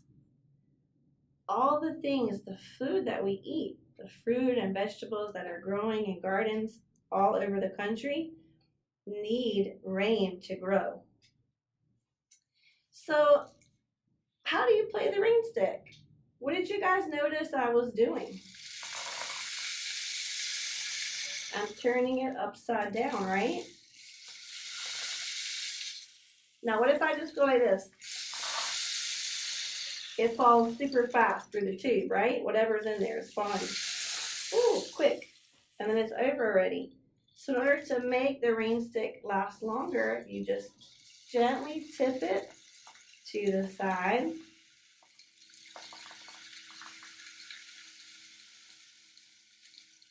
Also, I've seen people when they play it, they turn it. So they tip it to the side and they turn it to get all of the beads or whatever's in here that's coming down. Now, I'm imagining there's something in here that's stopping the beads from going back and forth, right? Or else they would fall super fast and the sound would be done already. But there's something in there making it stop. This is like the coolest instrument. And look at the beautiful artwork. Look at that. And all rain sticks are different, just like people.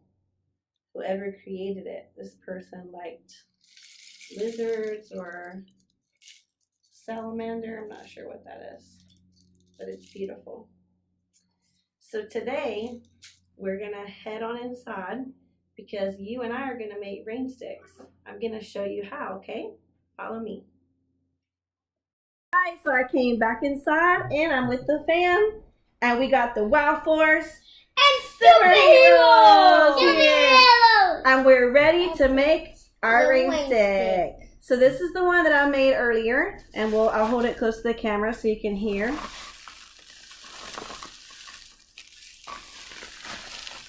That kind of looks like an F. Uh-huh. And it's pretty good. Okay, you try it? Go ahead. That's pretty good because it's made out of paper towel rolls. So what I did is I took one like this. You want to hold it up? And I just pinched the edge and I stuck it inside the other paper towel roll. And I taped it. So you're going to need some sturdy tape and scissors. All right. You're also going to need some aluminum foil. You might ask why? Because you're going to make something like this. So we're going to get step by step. Let's just show them what else they need. Okay. You're going to need some rice. My rice. Any rice, really. Yeah. Okay, Micaiah, hold this one up. I want to do that. You're going to need some beans. Pasta. And some pinto beans. Dry pinto beans. Remember this? This was our egg shaker. So if you're not going to keep it, you can utilize the beans again and put them in something new. I don't want to keep this. Or you can only use rice or only use pasta or only use pintos. Okay? Mm-hmm. So, and the last thing that you guys will need is some markers. Some markers and some crayons, some stickers, whatever you want to color it and decorate it with.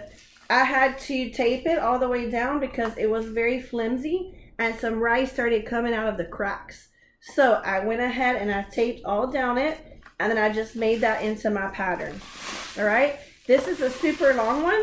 Right now we're going to make together with you. You can color it in just a second. Okay. Let's put the stuff inside first. And actually, you can do either way you want. If you want to color yours first, go right ahead. But just for the sake of time, we're going to show you step by step how to do this.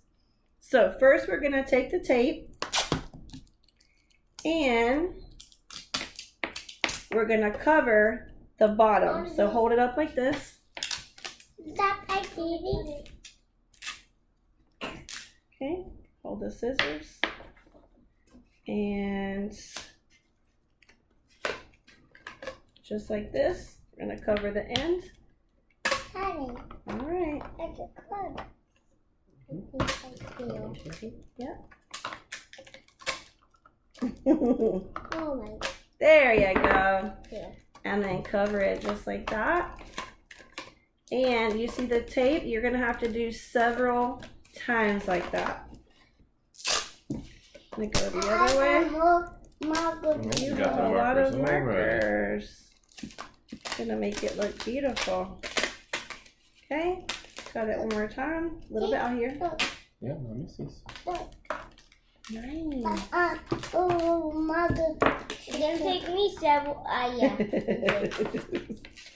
Very good, buddy. All right, so you got the end here. And as you can see, these were different color paper towel rolls. So this tape really stood out here. And it could look prettier if you had some Christmas wrap or something like that you could put around it. You could do anything you want with it. It's a little bended. But this one, it kind of blends in, so you don't really see it, do you? It matches. It's the same color. Okay, so now you got the bottom all sealed up. And what you're gonna need is a filter. This is called a sound filter. That's why we have this just like this. So Micaiah, Kaylin did this one earlier. I'm gonna let you do this one now. So we need to measure. Wait a minute. Look, you'll help me. Gonna measure like this, lay it down, and then you're gonna pull. What's the ready one? We're gonna get one more. Pull it. The ready one. We're gonna get one more. So pull it and stop.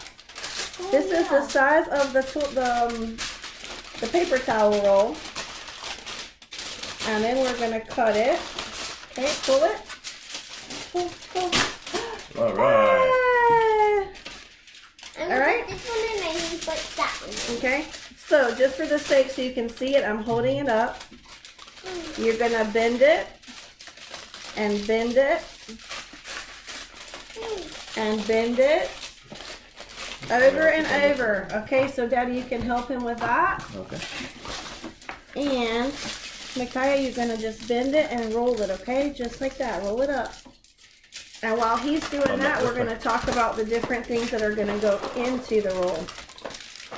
So I want you to reach in here and just get a few of the pasta.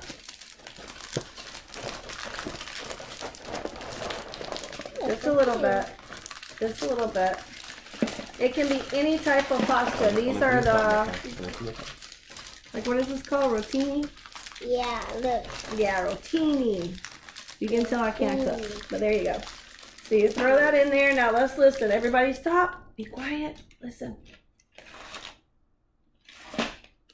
That doesn't sound right. No, right? Because it falls too fast. Yeah. Okay, so I want you to hold this. And let's put this filter down inside here.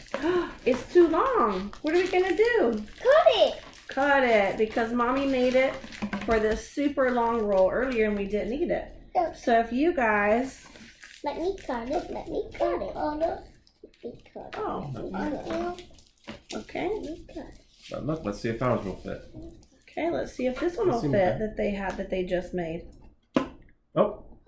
Perfect, because you pull the tin foil out to a little bit longer than here, because when you bind it up like that, it's going to make it get smaller. So you always cut it a little bit past the roll. All right, so let's put our rotinis in. The sound filter is going to help you. So this is the sound filter. It's going to help it to everything not just fall at the same time, because it's going to bounce off the tin foil here and there. All right, now Micaiah, you're going to put in a few beans. Me too, me too. Right. We're going to take turns, don't worry. Everybody share, okay? Listen. See? This foil stops it. So it goes down more slowly, but the rotinis are big. Okay, put it in your hand. Oh, okay. Why Put do it in your they hand. call it rotinis? I don't know. It's a good question. All right, Micaiah. And then you're going to put the beans in. All right. Okay. A little bit more? One more for me. Okay, A little bit more? Here we go, Micaiah. Here, come this on. Right there. All right.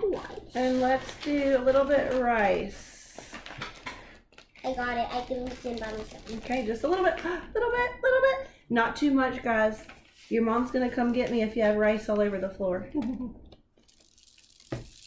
What mom? All their moms are going to be chasing me down with all the rice on the ground. I cleaned up pinto beans for a week last time. All right, here we go. Listen.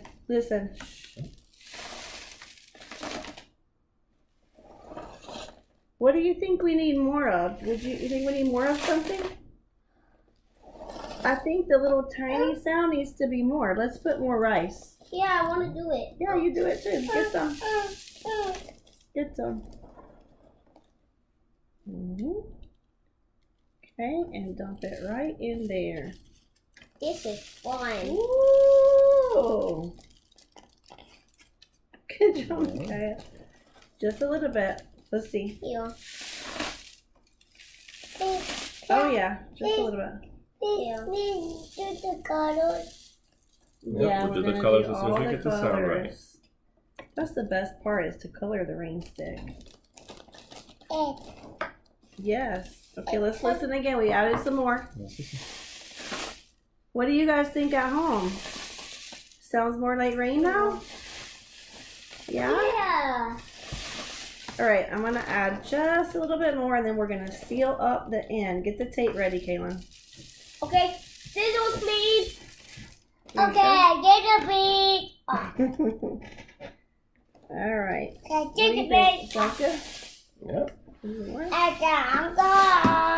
rain to me. All right. Here we go. Okay. Watch Bubba cut the tape, and then we're gonna seal right. Micaiah, what are you gonna color onto the tube? Orange and this. Mommy, but I want to cut in my own. Yeah, you will color your own too. Don't worry. All right. Oh. Hold it. Hold it up. It took me one cut. one cut. You did it. Okay. Practice makes perfect, guys. And my turn. And what kind of design are you gonna put on the tube, Micaiah? And this and this and this. Out here. Oh yes, One shot. You're gonna put those, and you're gonna make hearts or stars or what? Rainbow? A rainbow would be perfect. Because we were talking about rain and rainbows. All right, here we go. What do you think? Good. What do you think? Good. Yeah? Oh, you're gonna make a wow force? Yeah, he said he's gonna do wow force. I would love to see what you make. You guys have to show me in the Zoom meeting what you made. And we're gonna go and we're gonna color and we're gonna have a good time finishing the rain sticks. And you guys go do the same, okay? And I'll see you soon. Everybody wave! Bye! And we wish you wow! See you soon. As usual, I had a lot of fun with you guys today. And I can't wait to see what you have made. Goodbye, group one. Goodbye, group one. Goodbye, group one. See each other soon. Goodbye, group two. Goodbye, group two. Goodbye, group two. We'll see each other soon. Goodbye,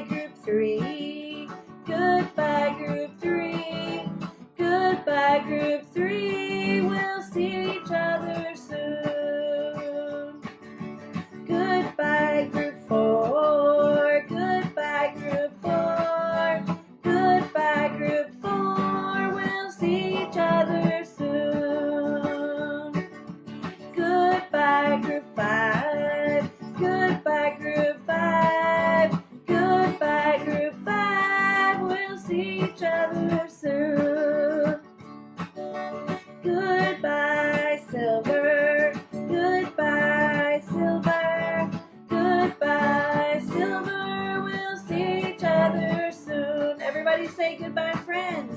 Goodbye, friends. Goodbye, my friends. Goodbye, friends. Music time is done. Until the next time, everybody. And I wish you wow.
lesson. Today we're going to be making Earth Day sugar cookies. So I have a bunch of my supplies out here, and first things first, we have to tie our hair back if you have long hair. I washed my hands earlier before I started this video, but if you have not yet, please wash your hands, because we're going to be touching the food. Alrighty, so I'm going to go through all the ingredients we have once we start putting them in. But first you need a bowl, and first things first is we need 2 3/4 cup of all-purpose flour. We're going to first mix all of our dry ingredients, so the butter and the eggs go later. So first, it's going to be 2 3/4 cup of flour. This measuring cup I have is 2 cups, so it works just right. 2 cups, now I need a little bit more to make it 3/4.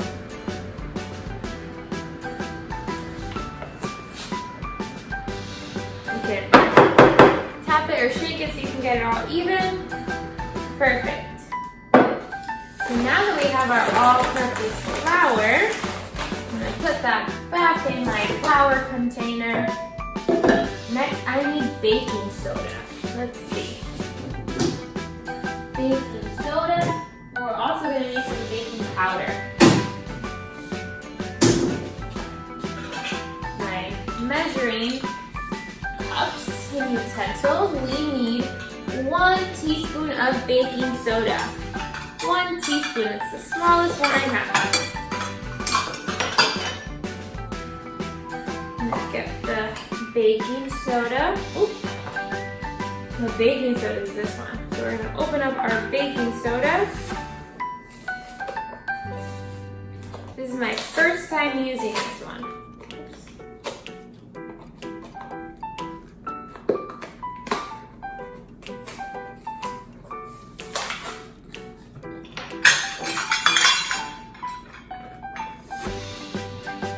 So 1 teaspoon of baking soda. Next, we have a 1/2 teaspoon of baking powder. So I don't have a 1/2 teaspoon measurement. So what I need to do is fill up my full teaspoon halfway. Baking powder and baking soda are what make the cookies grow. There we go.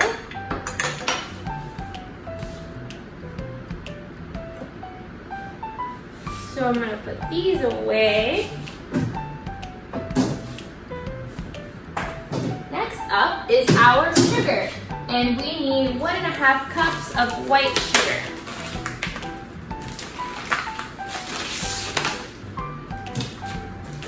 So I have my white sugar right here.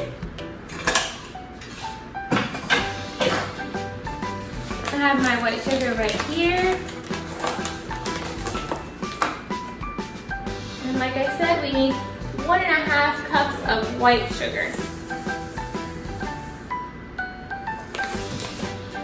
Let's see, did we make it? Yes, we did. 1.5 cups of white sugar. There you go. Let's see what else.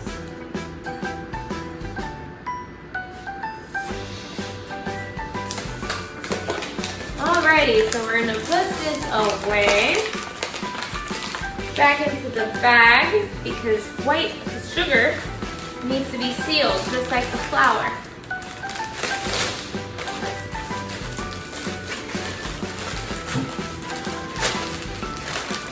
There we go.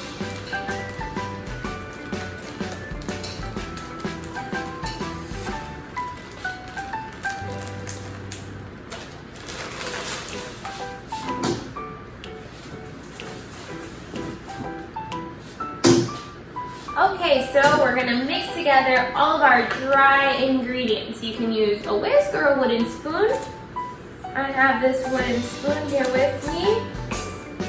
So we're gonna mix everything together. Kind of looks like sand. And once everything's nice and mixed up together, we are going to add our wet ingredients. So let's see. We need to add 1 large egg.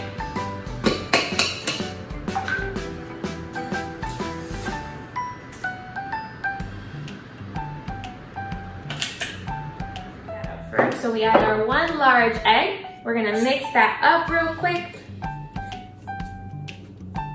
But it's still really dry. So now we're gonna add our teaspoon of vanilla extract. You can measure it, but I just like to do a nice healthy squirt of vanilla extract in there. Because we all love that vanilla. I want to squeeze some in there. There we go. Next we're gonna add our softened butter. We need 1 cup of softened butter. I went ahead and I microwaved it a little bit so it'd be nice and soft. You can go ahead and dump that all in there.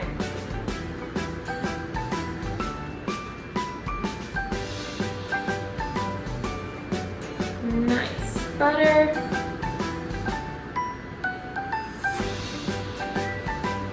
I like to use salted butter because I like cookies that have a little bit of salt in them. Salty sweet cookies. There we go. So now this part, you can either use a machine to whisk it. You can also use your hands. I'm going to try mixing it a little bit with the stick. I like to dirty as little things as possible when I cook. So we're going to mix it all together. But like I said, this is going to get easier if you use your hands.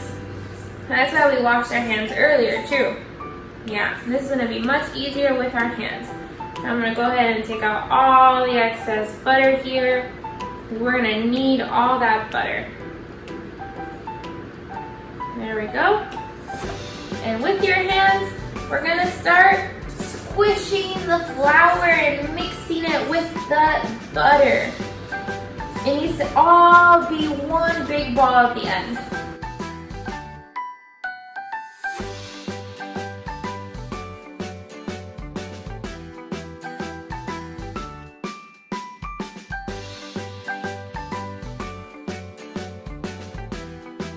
It's coming together. A pro tip, only use 1 hand to mix, because in case you need to grab a recipe or something else, you have 1 clean hand and 1 dirty hand.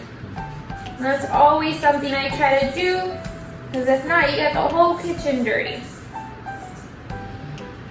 So your your dough will start to look like this. It can be one nice little ball like that. But I'm still not done mixing together all the flour and the butter.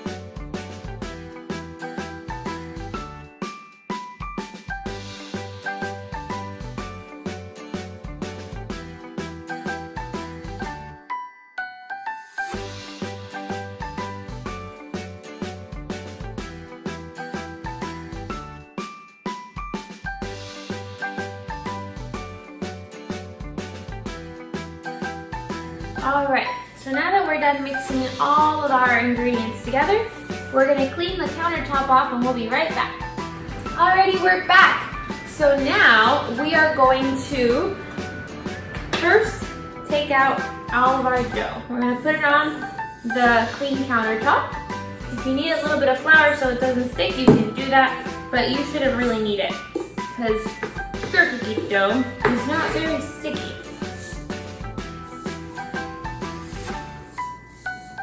So this is going to be a good time to try to help it all stick together because mine is still not one big ball. And using this space here is a little easier sometimes. You're going to roll it over and combine it all together. Sometimes the warmth of your hand also helps mix everything together.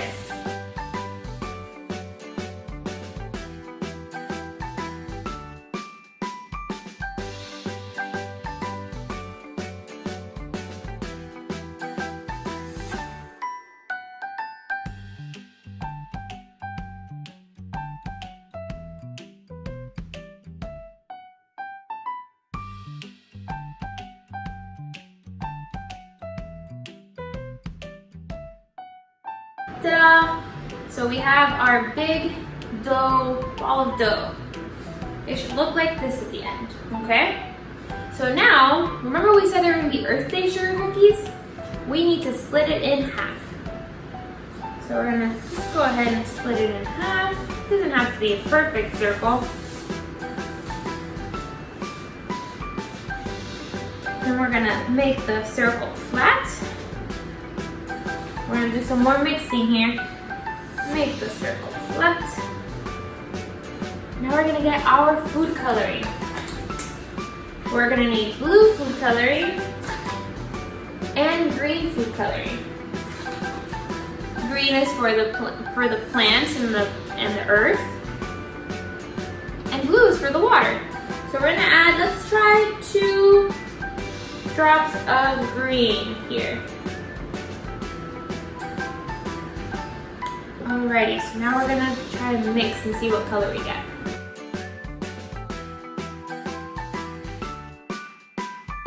Oh, we're definitely gonna need some more food coloring there. Let's throw in 3 more.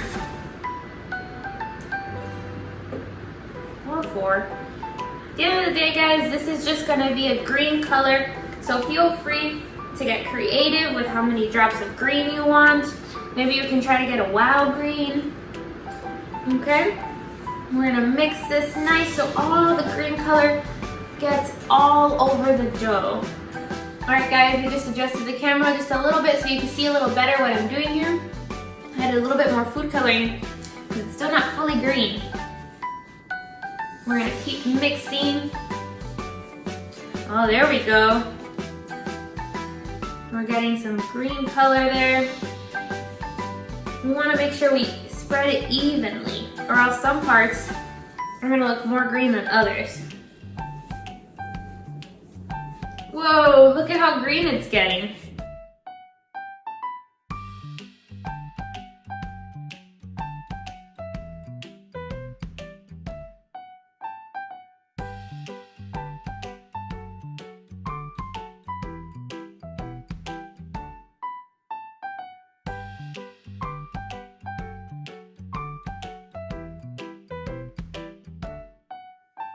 Alrighty, so now we got all of our green dough done and in a ball. We're gonna leave that one here on the side, so we're gonna work on this one a little bit later. You can close your food coloring. Now we're gonna start with the blue. Alrighty, so we're gonna get our blue food coloring. We're gonna do a nice healthy serving of food coloring here. As many as you want. I've put about 8. We're gonna start mixing.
Alrighty, so now we have our blue and green cookie dough.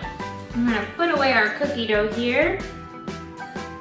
Now we gotta go preheat the oven because we're almost done. So I'll be right back, guys. Alrighty guys, so we preheat the oven to 375 degrees Fahrenheit, and we're gonna get going. Alright, so we're gonna get our pan.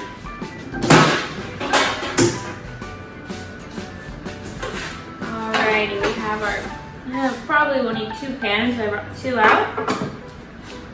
Then we're gonna get our parchment paper so the cookies don't get stuck. We're gonna cut a little piece, put it right here. And we're gonna get another piece for the other pan. You can measure it to make sure it fits. There you go. Alrighty, that's done. Now, to make our earth cookies, we're gonna grab a piece of the green and we're gonna grab a piece of the blue. You're gonna mix them together. It's gonna be about 1 inch. You roll them up, and there you go. So we're gonna do that a few times till we run out of dough. If you wanna make them bigger, you can, but you're gonna have to keep an eye on them on the oven.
Alrighty, so when you're done, make sure that you separate them enough because these cookies are gonna grow.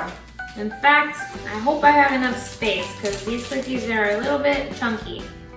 So they might touch and you might get like a little cake instead of individual cookies, but we'll just cut them out later. Alrighty guys, so once your oven preheats to 375 degrees Fahrenheit, you can go ahead and pop these in the oven for 8 to 10 minutes. Keep an eye on them so they don't get burned. See you guys then. Alright guys, so here are our cookies. They're all done. They look like little planets. And we are gonna go ahead and let them cool down. So we're gonna get one of these drying racks or cooling down racks. And little by little, carefully, oh, they just unstick. We're gonna place them on this cooling rack. You can use a spatula if they're stuck or if you need a little help. These already cooled down a little bit, so they're actually not too hot. And so we're just gonna stack them up right here. The more cooling racks you have, the better. Right now I only have this one, so we're gonna have to stack all of my cookies here. They smell so good. I can't wait to have these today with some milk. And so remember guys, these are not necessarily healthy.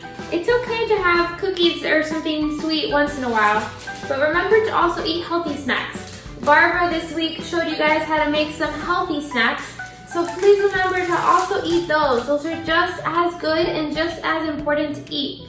If we eat too many cookies, we're not gonna feel good. Our stomachs are gonna hurt and it's just not gonna be fun.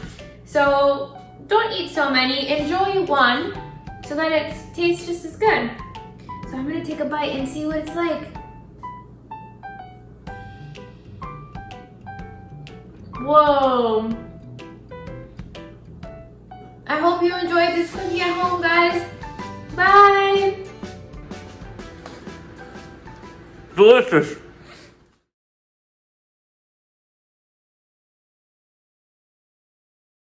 Hi everybody. So today's Friday, and all this week we've been learning about things we can do to help the earth. We learned about reduce, reuse, recycle on Monday. And on Wednesday we made a special snack. We made insects using fruits and vegetables. So today I want to finish up with something simple. I'm going to read you a book by a man named Dr. Seuss. His original name was Theodore Seuss Geisel, and he was born in 1904. And he was an American children's author. He wrote children's books. And the thing about Dr. Seuss's books is he does them in rhyme, so words that sound the same.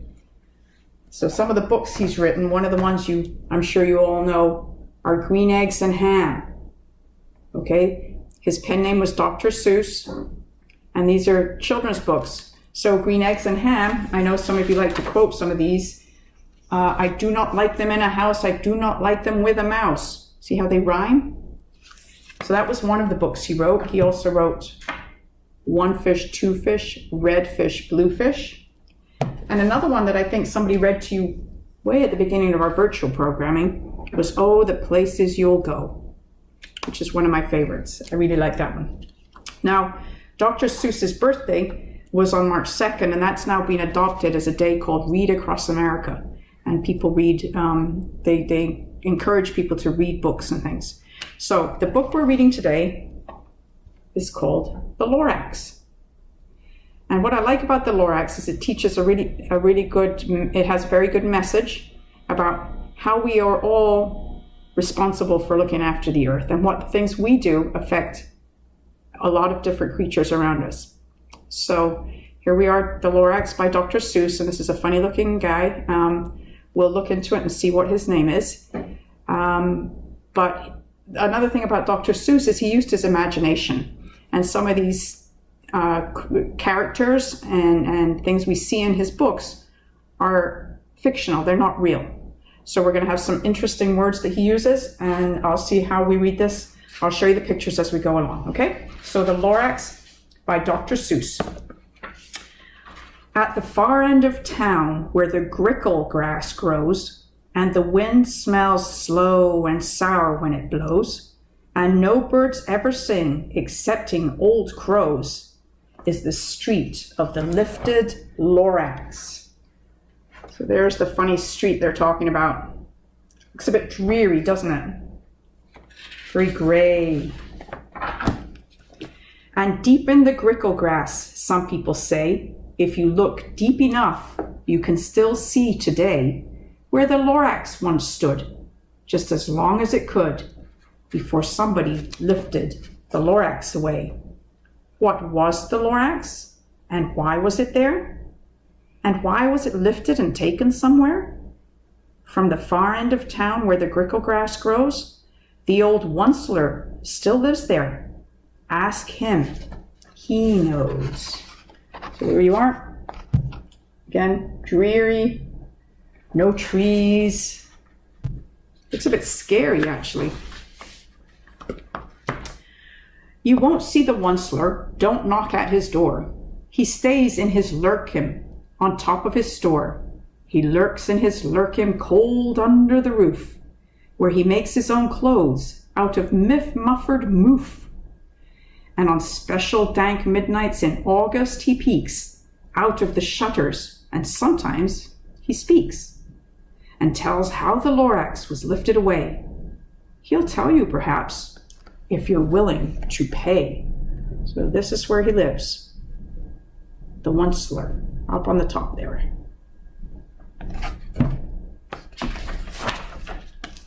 On the end of a rope, he lets down a tin pail, and you have to toss in 15 cents and a nail, and the shell of a great-great-great-grandfather snail. So those are the things he asks for if you want the story from him. So this is where the Lorax once stood. This is where the Onceler is. And he put the money in the pail. Then he pulls up the pail, makes a most careful count to see if you've paid him the proper amount. Then he hides what you paid him away in his snub, his secret strange hole in his grovelous glove. Then he grunts, I will call you by whisper-my-phone, for the secrets I tell you are for your ears alone. So there he is, peeking out, checking the money, hiding his payments. Okay. Slup. Down slups the whisper-phone to your ear, and the Onceler's whispers are not very clear, since they have to come down through a snurgly hose, and he sounds as if he had smallish bees up his nose. Now I tell you, he says, with his teeth sounding gray, how the Lorax got lifted and taken away. It all started way back, such a long, long time back. That's the smurgle on the phone. See how it has to go all the way down here so that he can listen down at the bottom. Way back in the days when the grass was still green, and the pond was still wet, and the clouds were still clean, and the song of the swami swans sang out in space, one morning I came to this glorious place, and I first saw the trees, the truffula trees, the bright colored tufts of the truffula trees, mile after mile in the fresh morning breeze. Excuse me. Look at the difference, how pretty that is. Look at all the colors. These are the truffula trees. And the swami swans, I think they called them.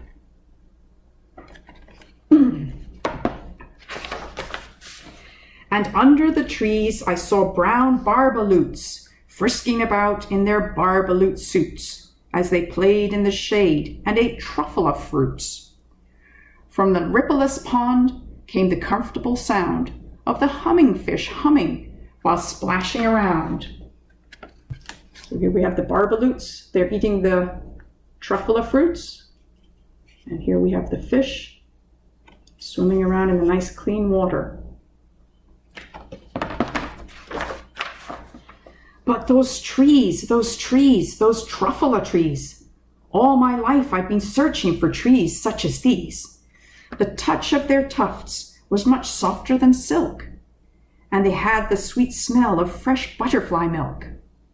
I felt a great leaping of joy in my heart, and I knew just what I'd do. I unloaded my cart. So the soft truffula trees, and here he is unloading his cart with all his work gear. In no time at all, I had built a small shop. Then I chopped down a truffula tree with one chop. And with great skillful skill, and with great speedy speed, I took the soft tuff, and I knitted a thneed. A thneed. What's a thneed? Look.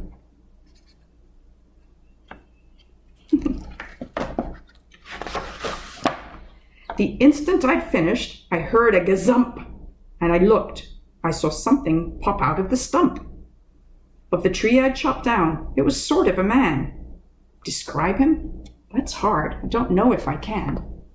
He was shortish and oldish and brownish and mossy, and he spoke with a voice that was sharpish and bossy. There's the stump. Here's the funny little man who popped out.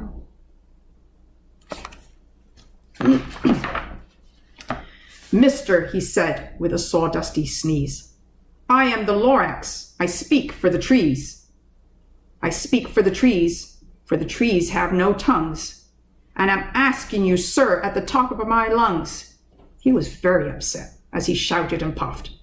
What's that thing that you've made from my truffula tuft?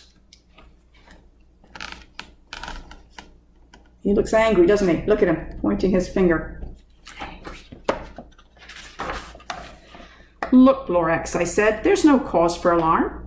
I chopped just one tree. I'm doing no harm. I'm being quite useful. This thing is a thneed. A thneed's a fine something that all people need. It's a shirt, it's a sock, it's a glove, it's a hat. But it has other uses, yes, far beyond that. You can use it for carpets, for pillows, for sheets, or curtains or covers for bicycle seats. The Lorax said, Sir, you are crazy with greed. There is no one on earth who would buy that fool thneed.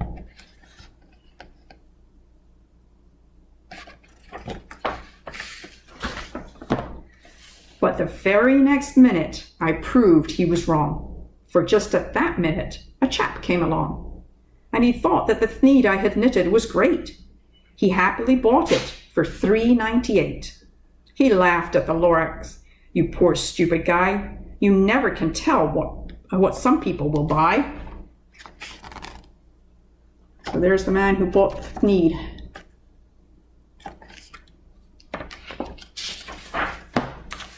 I repeat, cried the Lorax, I speak for the trees. I am busy, I told him. Shut up if you please.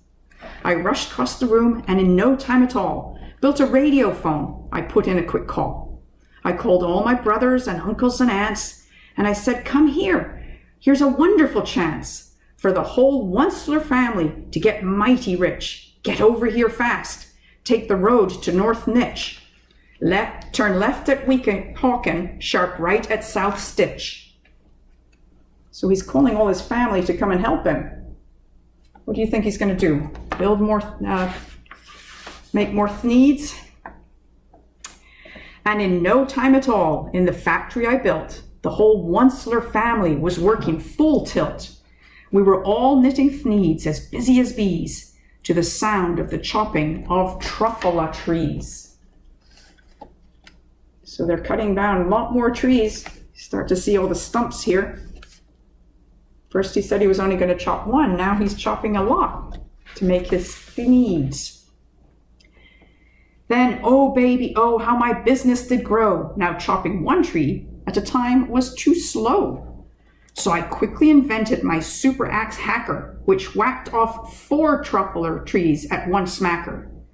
We were making thneeds 4 times as fast as before. And that Lorax, he didn't show up anymore. So see their little machine they made to cut down 4 trees all at one time.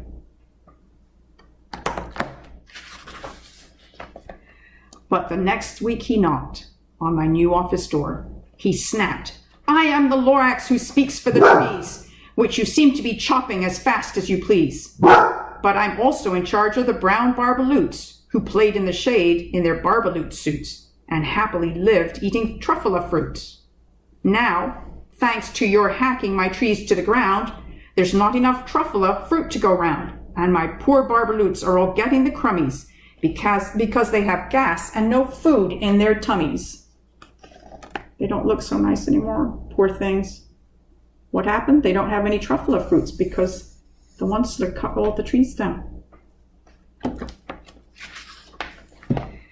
They loved living here, but I can't let them stay. They'll have to find food, and I hope that they may. Good luck, boys, he cried, and he sent them away. I, the Onceler, felt sad as I watched them all go. But business is business, and business must grow, regardless of crummies and tummies, you know. So away go all the Barbaloots. They had to leave to go find more food. I meant no harm. I most truly did not. But I had to grow bigger, so bigger I got. I biggered my factory, I biggered my roads, I biggered my wagons, I biggered the loads of the needs I shipped out. I was shipping them forth to the south, to the east, to the west, to the north. I went right on biggering, selling more needs, and I biggered my money, which everyone needs. The factory with all the trucks going out all different directions, delivering his needs. So he's making a lot of money while he's doing it, and he continues to cut down the trees. Then again he came back. I was fixing some pipes when that old nuisance Lorax came back with more gripes. I am the Lorax, he coughed and he whiffed, and he sneezed, and he snuffled, and he snargled, he sniffed. Onceler, he cried with a cruffless croak. Onceler, you're making such smogulous smoke. My poor Swami Swans, why they can't sing a note. No one can sing who has smog in their throat.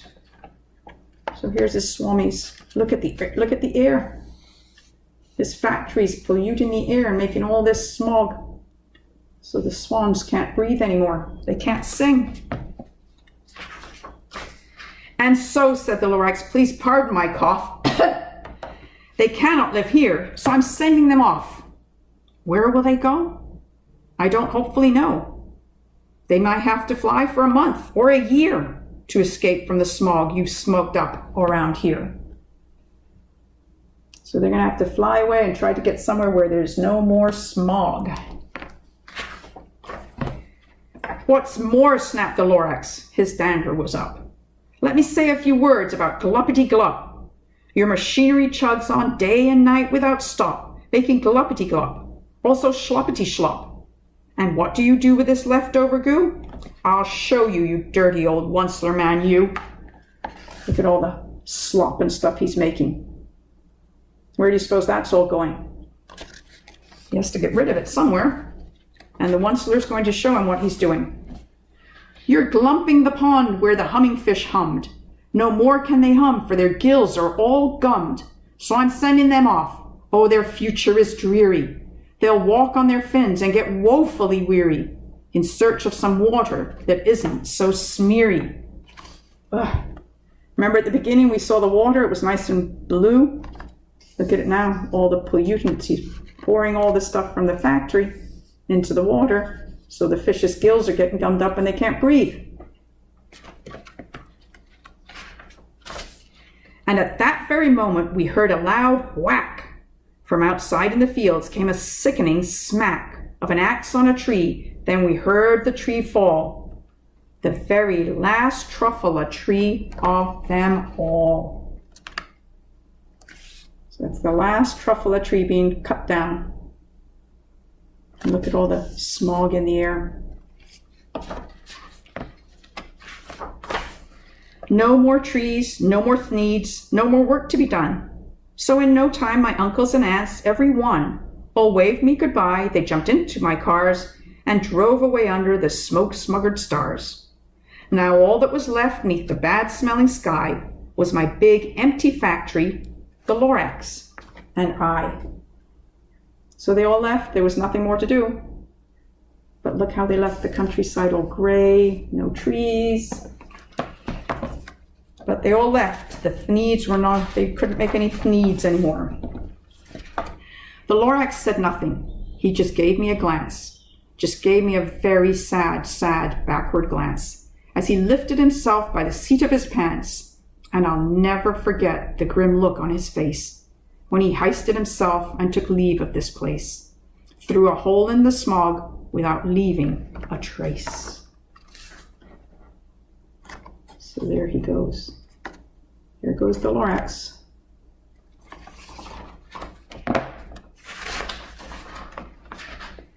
And all that the Lorax left here in this mess was a small pile of rocks with one word, unless. Whatever that meant, well, I just couldn't guess. That was long, long ago, but each day since that day, I've sat here and worried away. Through the years while my buildings have fallen apart, I've worried about it with all of my heart. So there was the pile. That's the only thing he left, and it said, unless.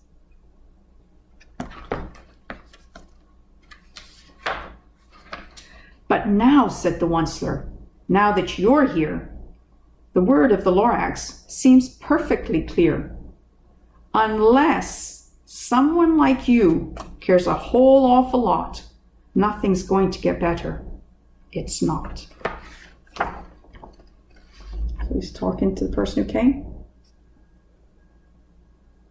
And he says, unless someone like you cares a whole awful lot, nothing's going to get better. It's not. So, catch, says the Onceler. He lets something fall. It's a truffula seed. It's the last one of all. You're in charge of the last of the truffula seeds, and truffula trees are what everyone needs. Plant a new truffula, treat it with care, give it clean water, and feed it fresh air. Grow a forest, protect it from axes that hack. Then the Lorax and all of his friends may come back. So he tossed in the last truffula seed.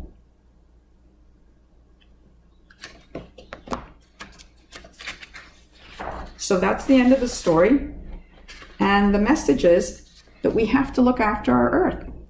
We have to make sure we take care of things. We've done a lot of planting before. That's some of the things we've been working on. And of course, he gave him the seed so he could plant the seed and hopefully end up with a nice place like this again, where the truffula trees grow. So that's why we've talked so much about reduce, reuse, recycle, and how we can stop creating trash and ruining the earth. So remember, the one thing the Lorax said was, unless someone like you cares a whole awful lot, nothing's going to get better. It's not. So we need to all commit together to help take care of the earth. So for your journal prompt today, I'd like to get you to take your paper and either write about or draw a picture of something that you can do to help take care of the earth. Okay? So let's commit together, and we're going to look after the earth. We're going to plant things and hopefully keep our earth looking beautiful. Okay? So thank you for joining me, and I hope you enjoyed the story of the Lorax. There's also a movie of the Lorax, which you might want to watch. It's one of my favorite movies. There it is. So that's fun to watch too. Okay? So enjoy it. Have a good weekend, guys. Bye.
Hello guys, welcome to another Wild Virtual Sports and Fitness. I'm yours one and only, Coach Mo. Today is Flashback Friday. So what we're gonna do is we're gonna flash back onto Sports and Fit with Coach Mo. We have some visitors and everything within our videos. So I hope you guys enjoy the flashback footage. Also at the beginning of the video, I have a little warm-up exercise for you guys to do. So I want each and every one of you guys to get in front of your TV and let's get active for a good 5 minutes and get that blood flowing. All right, before we get into some amazing footage, I enjoy putting these videos together because I get to see your faces and you in your element just have an amazing time. So again, I want all of you guys to get up off the couch or out your chair and go ahead and get this workout in for this good 5 minutes. And then you can have a seat and enjoy with your family and friends the video that I have put together for you guys today. Again, it's Flashback Fridays. I hope you guys enjoy the footage and let's go ahead and get started.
Yeah. Yeah. Wait a minute. Who are you? Hey, yo, Let's go. Yeah, I took the cash route. I put in more time, more grind, no line. I didn't take the fast route. Let's go. Suck it up, no crime, no crime, no crime. I didn't ask for handouts. Yeah. Go to work, no grind, no shine, no shine. And that's how you stand out. Yeah, yeah, that's how I stand out. Yeah, yeah, I took the cash.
Keep it going. 1-1. We got Roy coming out of the wild corner. His opponent is going to be Carlos, the instructor.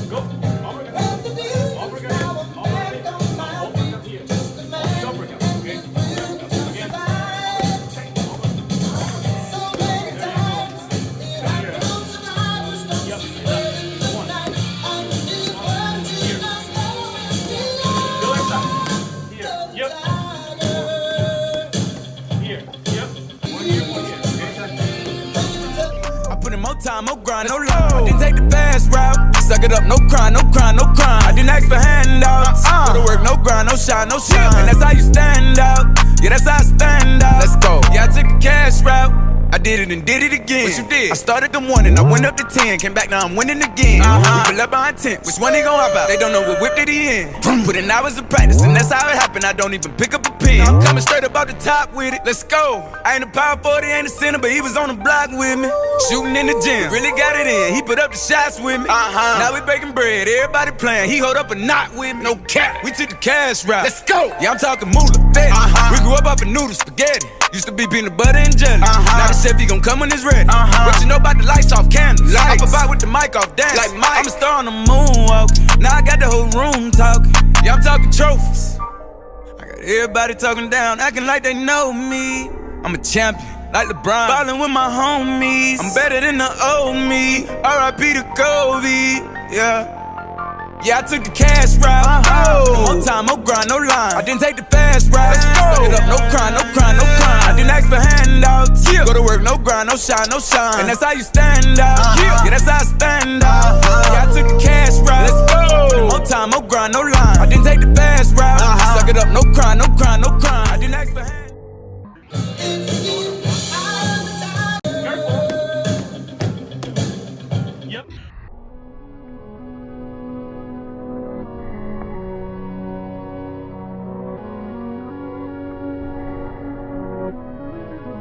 Black leather glove, no sequins. Buckles on the jacket, it's elite. Nike crossbody got a piece in it. Gotta dance, but it's really on some street. I'ma show you how to get it. It go right foot up, left foot slide. Left foot up, right foot slide. Basically, I'm saying either way, we bout to slide. Hey, can't let this one slide. Hey, don't you wanna dance with me? No, I could dance like Michael Jackson. I could get you the passion. It's a thriller in a trap. where we from? Baby, don't you wanna dance with me? No, I could dance like Michael Jackson. I could give you satisfaction. And you know we out here every day with it. I'ma show you how to get it. It go right foot up, left foot slide, left foot up, right foot slide. Basically I'm saying either way we bout to slide. Hey, can't let this one slide. Hey. 2,000 shorties wanna tie the knot. Hey, yeah. 200 on my brother's block. Oh, yeah. Pedal off the roads like I love it, not, maybe not. I don't know what's wrong with me, I can't stop. Oh, yeah. Won't stop. Oh, yeah. Never stop. Got so many ops, I be mistaken ops for other ops. Got so many people that I love out of trouble spots. Other than the family, I got it's either you or me. That's just how I think it's either you or me. This life got too deep for you, baby. 2 or 3 of us about to creep where they stayin'. Black leather glove, no sequins. Buckles on the jacket, it's elite. Nike crossbody got a piece in it.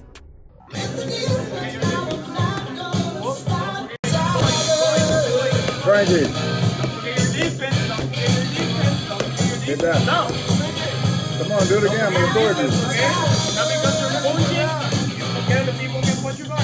Okay.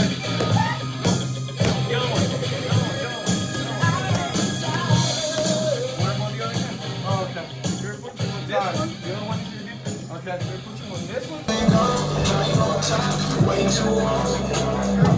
Gotta know right. Way too fly. Flavor strong. I'ma make it known. I can't help it.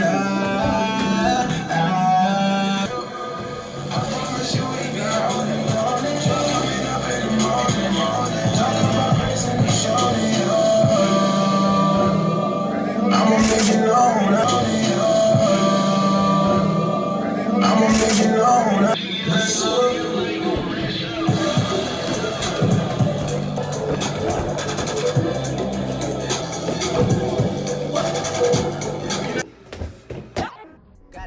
But it's really on some street. I'ma show you how to get it. It go right foot up, left foot slide, left foot up, right foot slide. Basically I'm saying either way we bout to slide. Hey, can't let this one slide. Hey.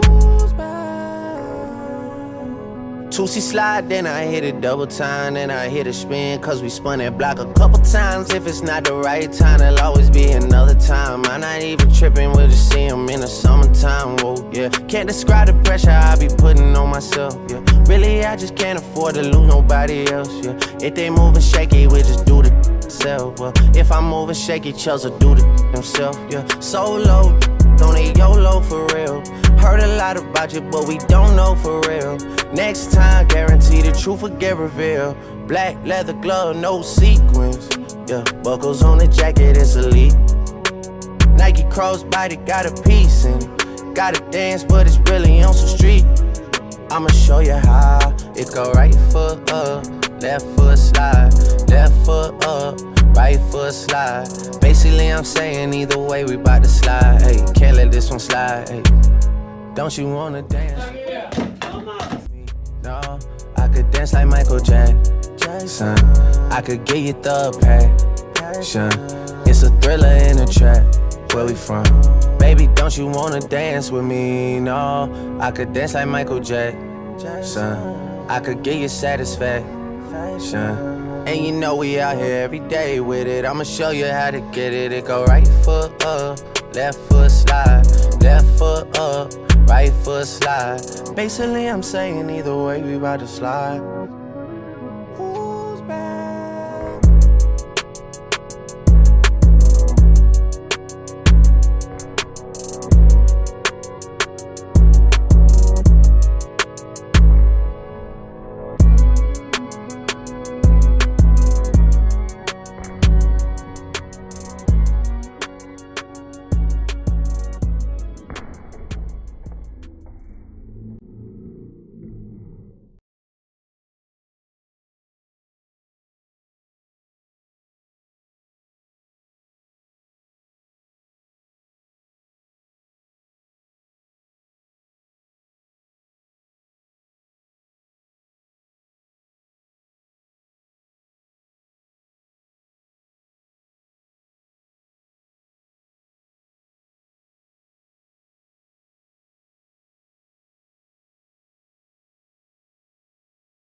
Rising up, back on the street.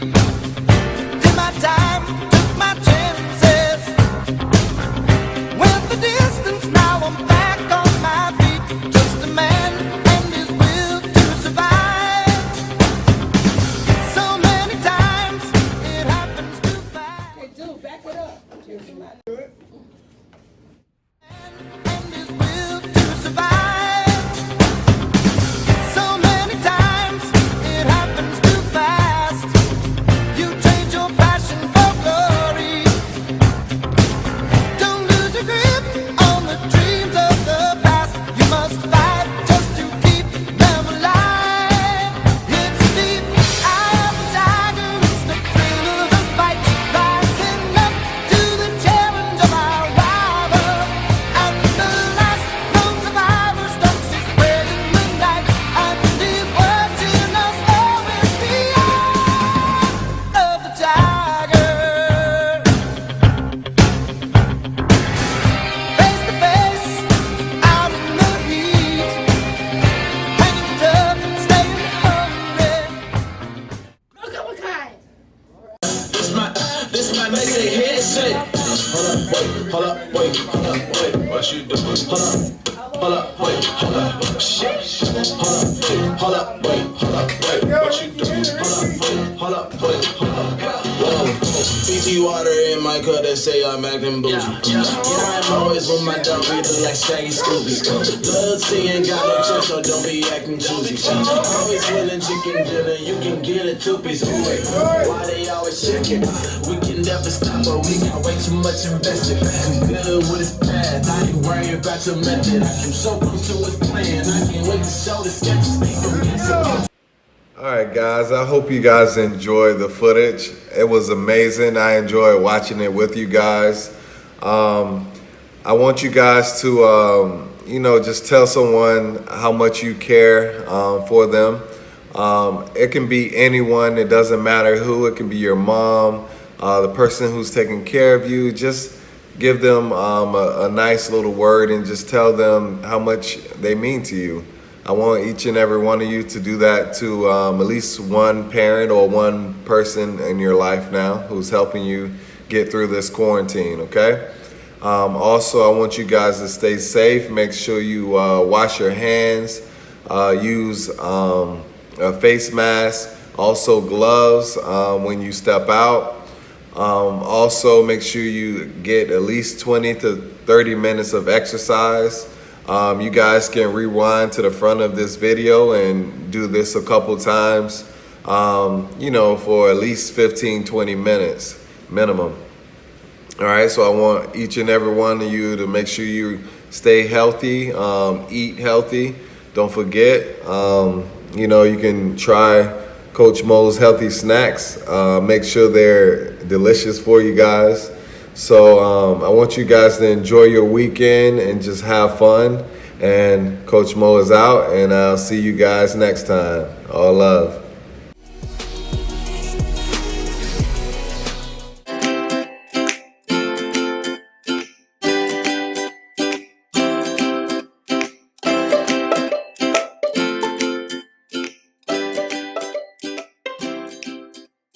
Hello everyone, I hope everybody's well. We're going to talk about special topics. Today is about privacy and rights.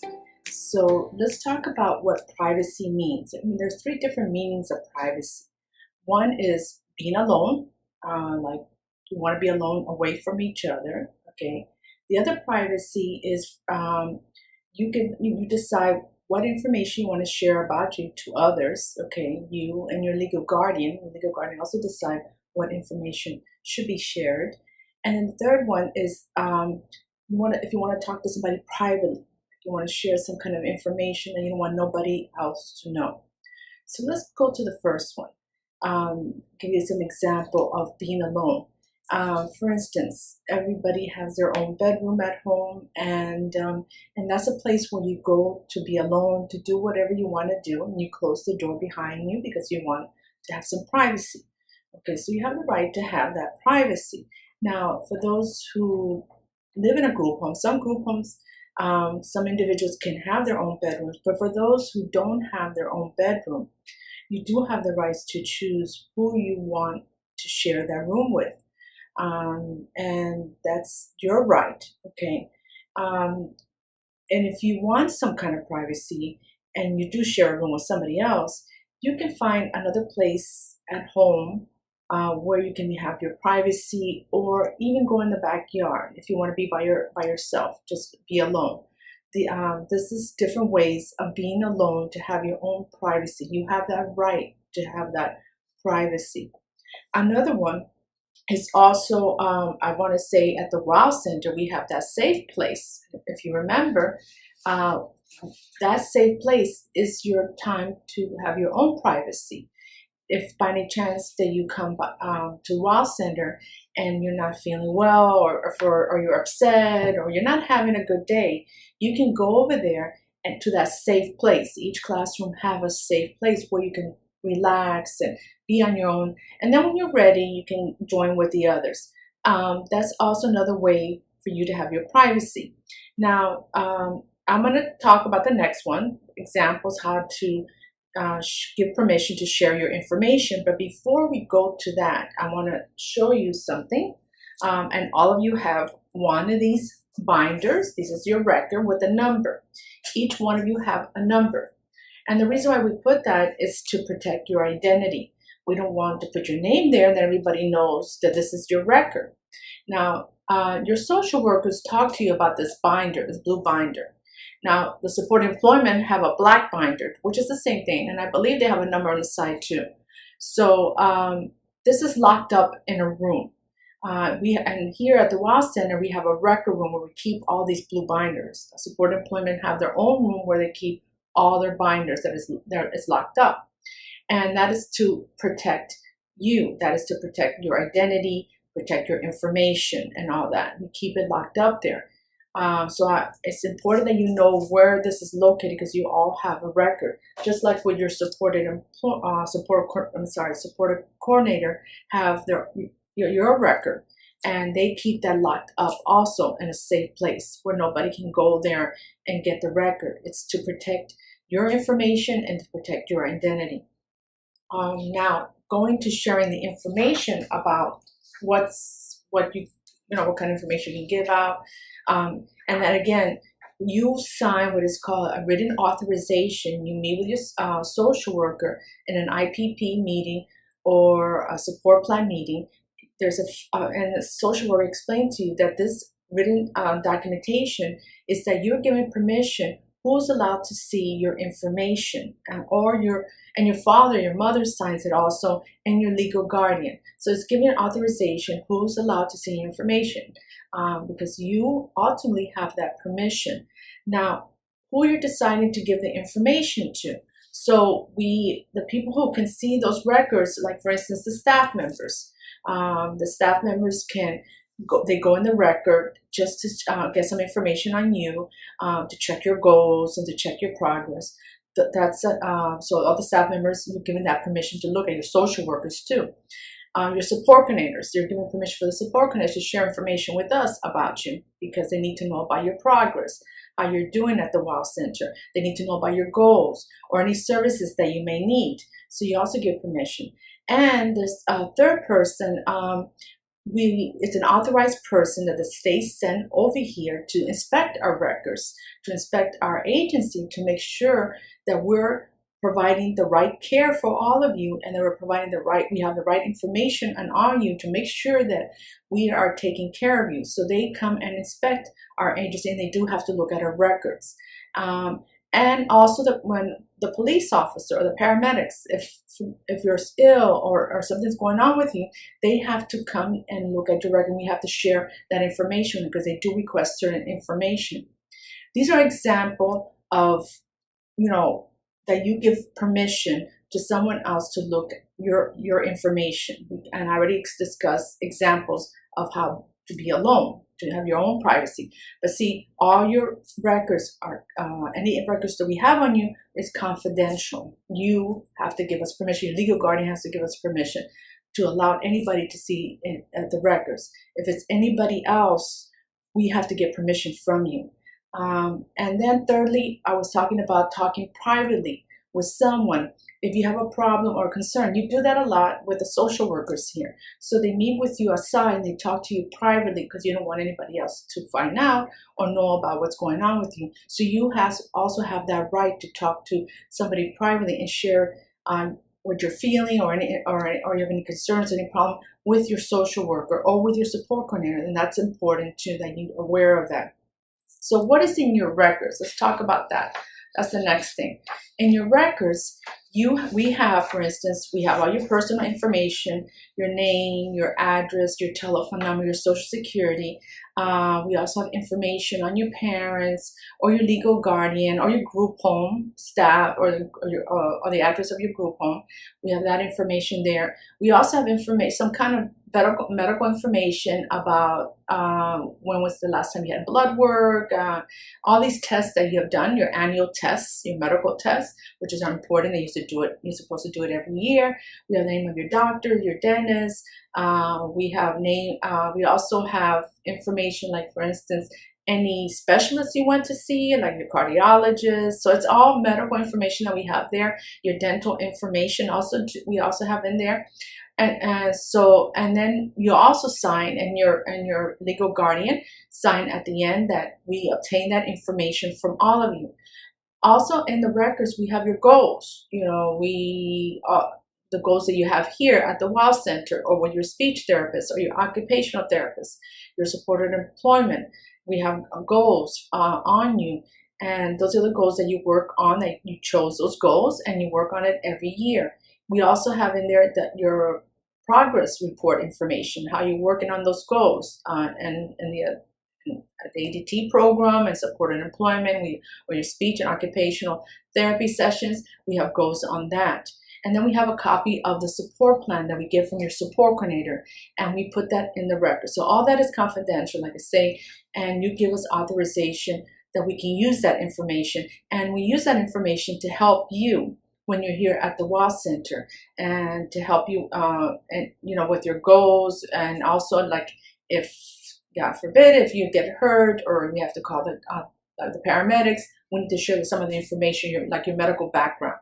So, and just like that, we have to get information from you, and you write and you give us the authorization. Also, your dentist, your doctor, your support coordinators also have to get a written authorization from you that they can share information, and that is all confidential. Okay, so this is what privacy means. Now we're going to talk about rights. Rights. What does this mean? Rights. Having rights. A right is something a person has. Okay, and it's a rule what a person can do or have, and rights may be put into law, so they have legal protection. So you have rights. And we talk about this all the time at the WOW Center. And it's important that you're aware of those rights. Now, who talks to you about your rights? Well, the social workers talk about your rights. Your teachers, the staff members talk about your rights. And the support coordinators talk about your rights. Because it's important that you know about your rights. And it's to protect you. So, do you know your rights? Now, let's talk about some of the rights. Let's talk about the first one.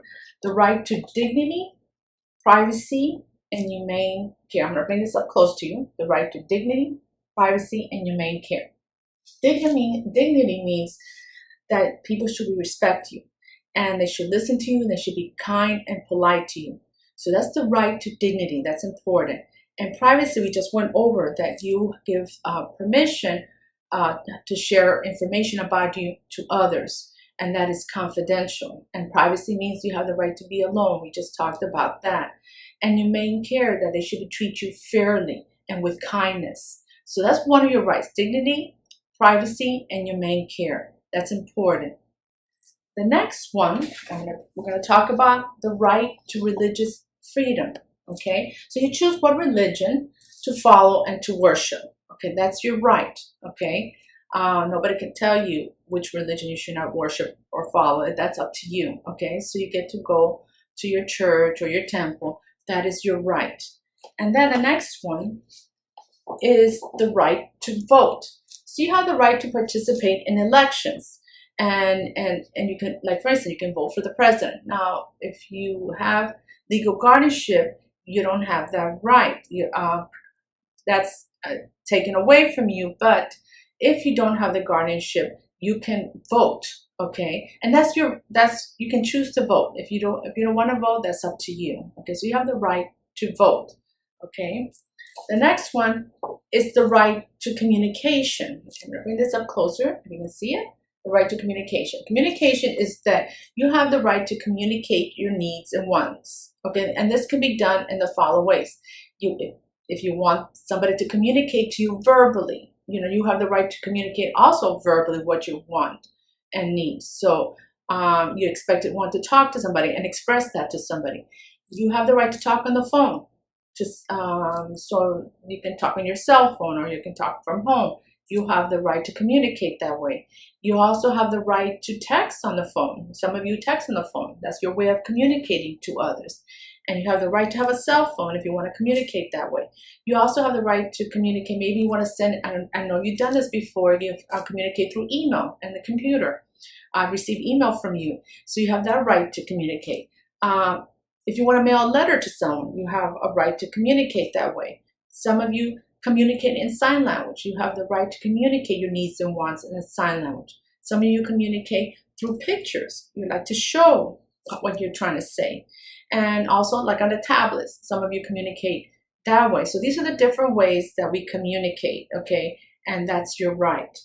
The next one is the right to education and training, okay? So this is education where you can learn skills and become more independent, okay? That's why you come here to the WOW Center, to learn the different ways how to become more independent, okay? You can learn the skills here. Right now, you're learning through videotapes, and that the teachers are sending to you to help you become more independent. So you can also choose if you want to come to WOW or go to a different program. That is up to you, okay? And that's your choice. And you can choose what you want to learn. And that's why we always ask you what goals you want to learn. And you can choose how you want to learn those goals too. And also you choose like where you want to go out in the community. We do that in the CBE program. You make choices where you want to do. So in each program area, you're always making choices. What do you want to learn and how you want to learn? So that's important that you know that, okay? The next one is the right to appropriate medical treatment or refuse treatment. If you're not feeling well and you need to, if you want to see a doctor, you have the right to go see a doctor. That's your choice if you're not feeling well. Now, if you feel like you're overly medicated and or there's a medication that's not making you feel well at all, you have the right to refuse that treatment. So you have this right, and you can express that your needs and wants. The next one is the right to social interaction and to participate in community activities. Social interaction is that you have the right to be with your friends and do things with your friends, whether it's at home or in the community. And you also have the right to participate in community activities, like for instance, going to the movies or swimming or going swimming at the beach or shopping at the malls or visiting a museum. You have the right to participate in, or even go see a baseball game if you have that right, or go see the Marlins. That's your right, or the Miami Heat. Go watch let's say a basketball big game. So those are your rights, okay? And anybody has the right to participate in those kind of activities. Right to personal possessions, that you have the right, I'm going to bring this closer, no one should take away your personal belongings. If your cell phone or your, let's say your purse or your wallet or your tablet or anything like that, they should not take away your personal belongings. It's your personal belonging, nobody else. The next one is the right to central record. We just talked about it. You have the right to see your records. Okay, you can request to see your records. And again, you give the authorization who's allowed to see those records. So that's your right. The next one is the right to physical exercise and recreational activities. So you can exercise like walking or doing any cardio exercise. Recreational activities could be like painting, doing ceramics, biking, playing basketball. These are the different kind of recreational activities. You have this right to participate in all of this. And then we're going to go to the next one, which is freedom from abuse, neglect, exploitation, chemical and physical restraint. Okay, we talked about this in my last special topics. I'm just going to quickly go over that. We talked about abuse, that nobody can physically harm you, hit you, or kick you, or punch you, or verbally abuse you, like make verbal threats on you. They're going to hit you, or call you names, or put you down, make fun of you. Those things you cannot do. We also talked about neglect, that you're supposed to be taken care of. You receive food, like you're supposed to get food, clothing. Somebody should be taking care of you and supervising you all the time. And then exploitation, we talked about that. Like for instance, that nobody can keep your money or not give your money or steal from you or keep your personal belonging. That's not right.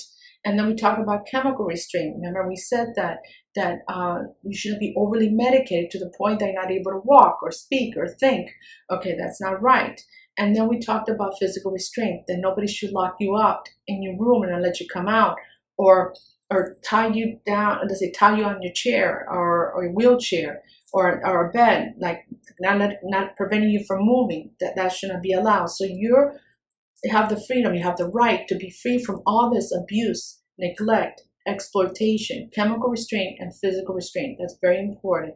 And like I said before, if anybody does these things, you need to report it to someone. And remember, we taught you here, and I talked about it, about the abuse hotline number. Please, you have the card. We have it posted all over the offices here, the classrooms, and throughout the building. You need to report it. If you don't know the number, report it to someone. That's very important. And then the next one is right to minimum wage, and nobody can discriminate you due to your disability. The minimum wage now is $8.56. For those who work, you need to know the minimum wage. That's the minimum wage right now. And you get anything less than that, that's not right. Just because you have a disability doesn't mean that you cannot get minimum wage. So it's important that you know that.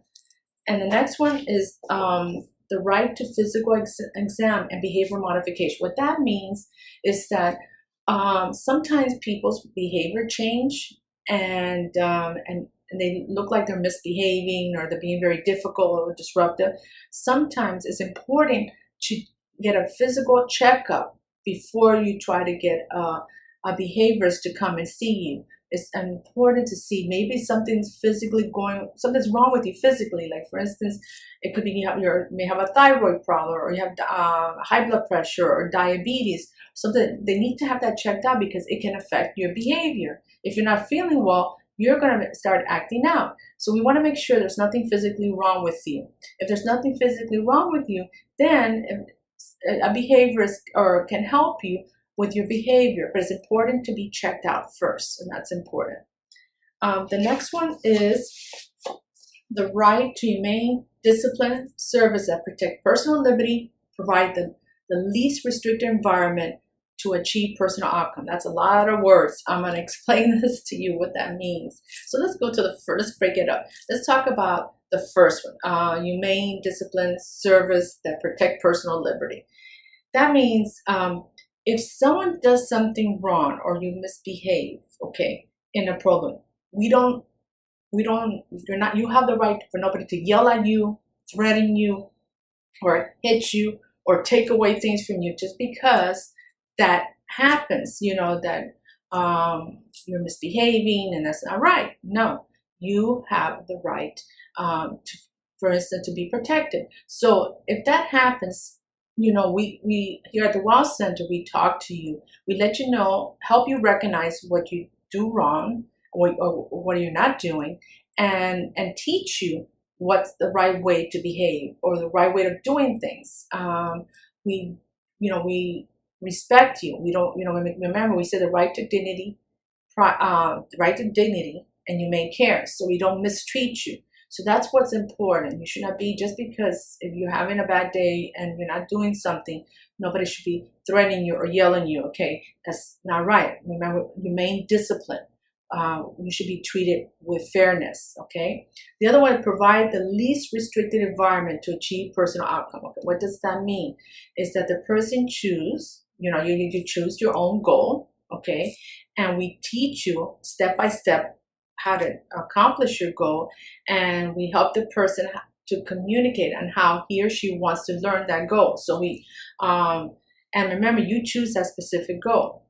So you're involved in developing your goal and choosing your goal, and also you're involved in how you want us to teach you that goal. So that's the way it should be done always. I think that everybody should, if I want to learn something, I want to be able to express, hey, this is what I want to learn. And you also have that right to do the same thing. Now, if anybody violate your rights, you need to report it. That's very important. If your rights are violated, you need to let your social worker know and your support coordinator know immediately. That's important. And if you feel like your right is violated. And let me show you a card, and we have this posted everywhere. If you feel like your services, you're not happy with your services, there's a number that we have it posted, the agency consumer complaint number, and we have that remember the card we give you, it's on there too, and the number is there. If you're not happy with the services here, or with the services, let's say with any kind of service, speech therapy, occupational therapy, physical therapy, support employment, or services with your support, if you're not happy, you can call and make a complaint.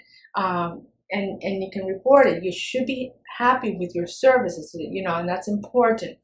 Another thing, that if you are unhappy with your services, we have a procedure in place here. It's called the grievance reporting procedure, that if you're not happy with any of the services, if you're not happy with the staff members, or you're not happy with the individuals here, you can report it to your teacher or your social worker, and they will help you solve the problem. If we may sometime have to have a meeting with your parents and with the support coordinator and with the social worker to resolve any issues that you may have at the WOW Center. And actions will be put in place to make sure that the problem is resolved. So that's important. So that's all. This is all about privacy and rights. I hope you learned a lot. And remember, continue learning, continue listening. We're going to be talking about this frequently, that you won't forget, that your rights and privacy. So say goodbye. I'm saying goodbye to all of you, and be safe. Bye-bye.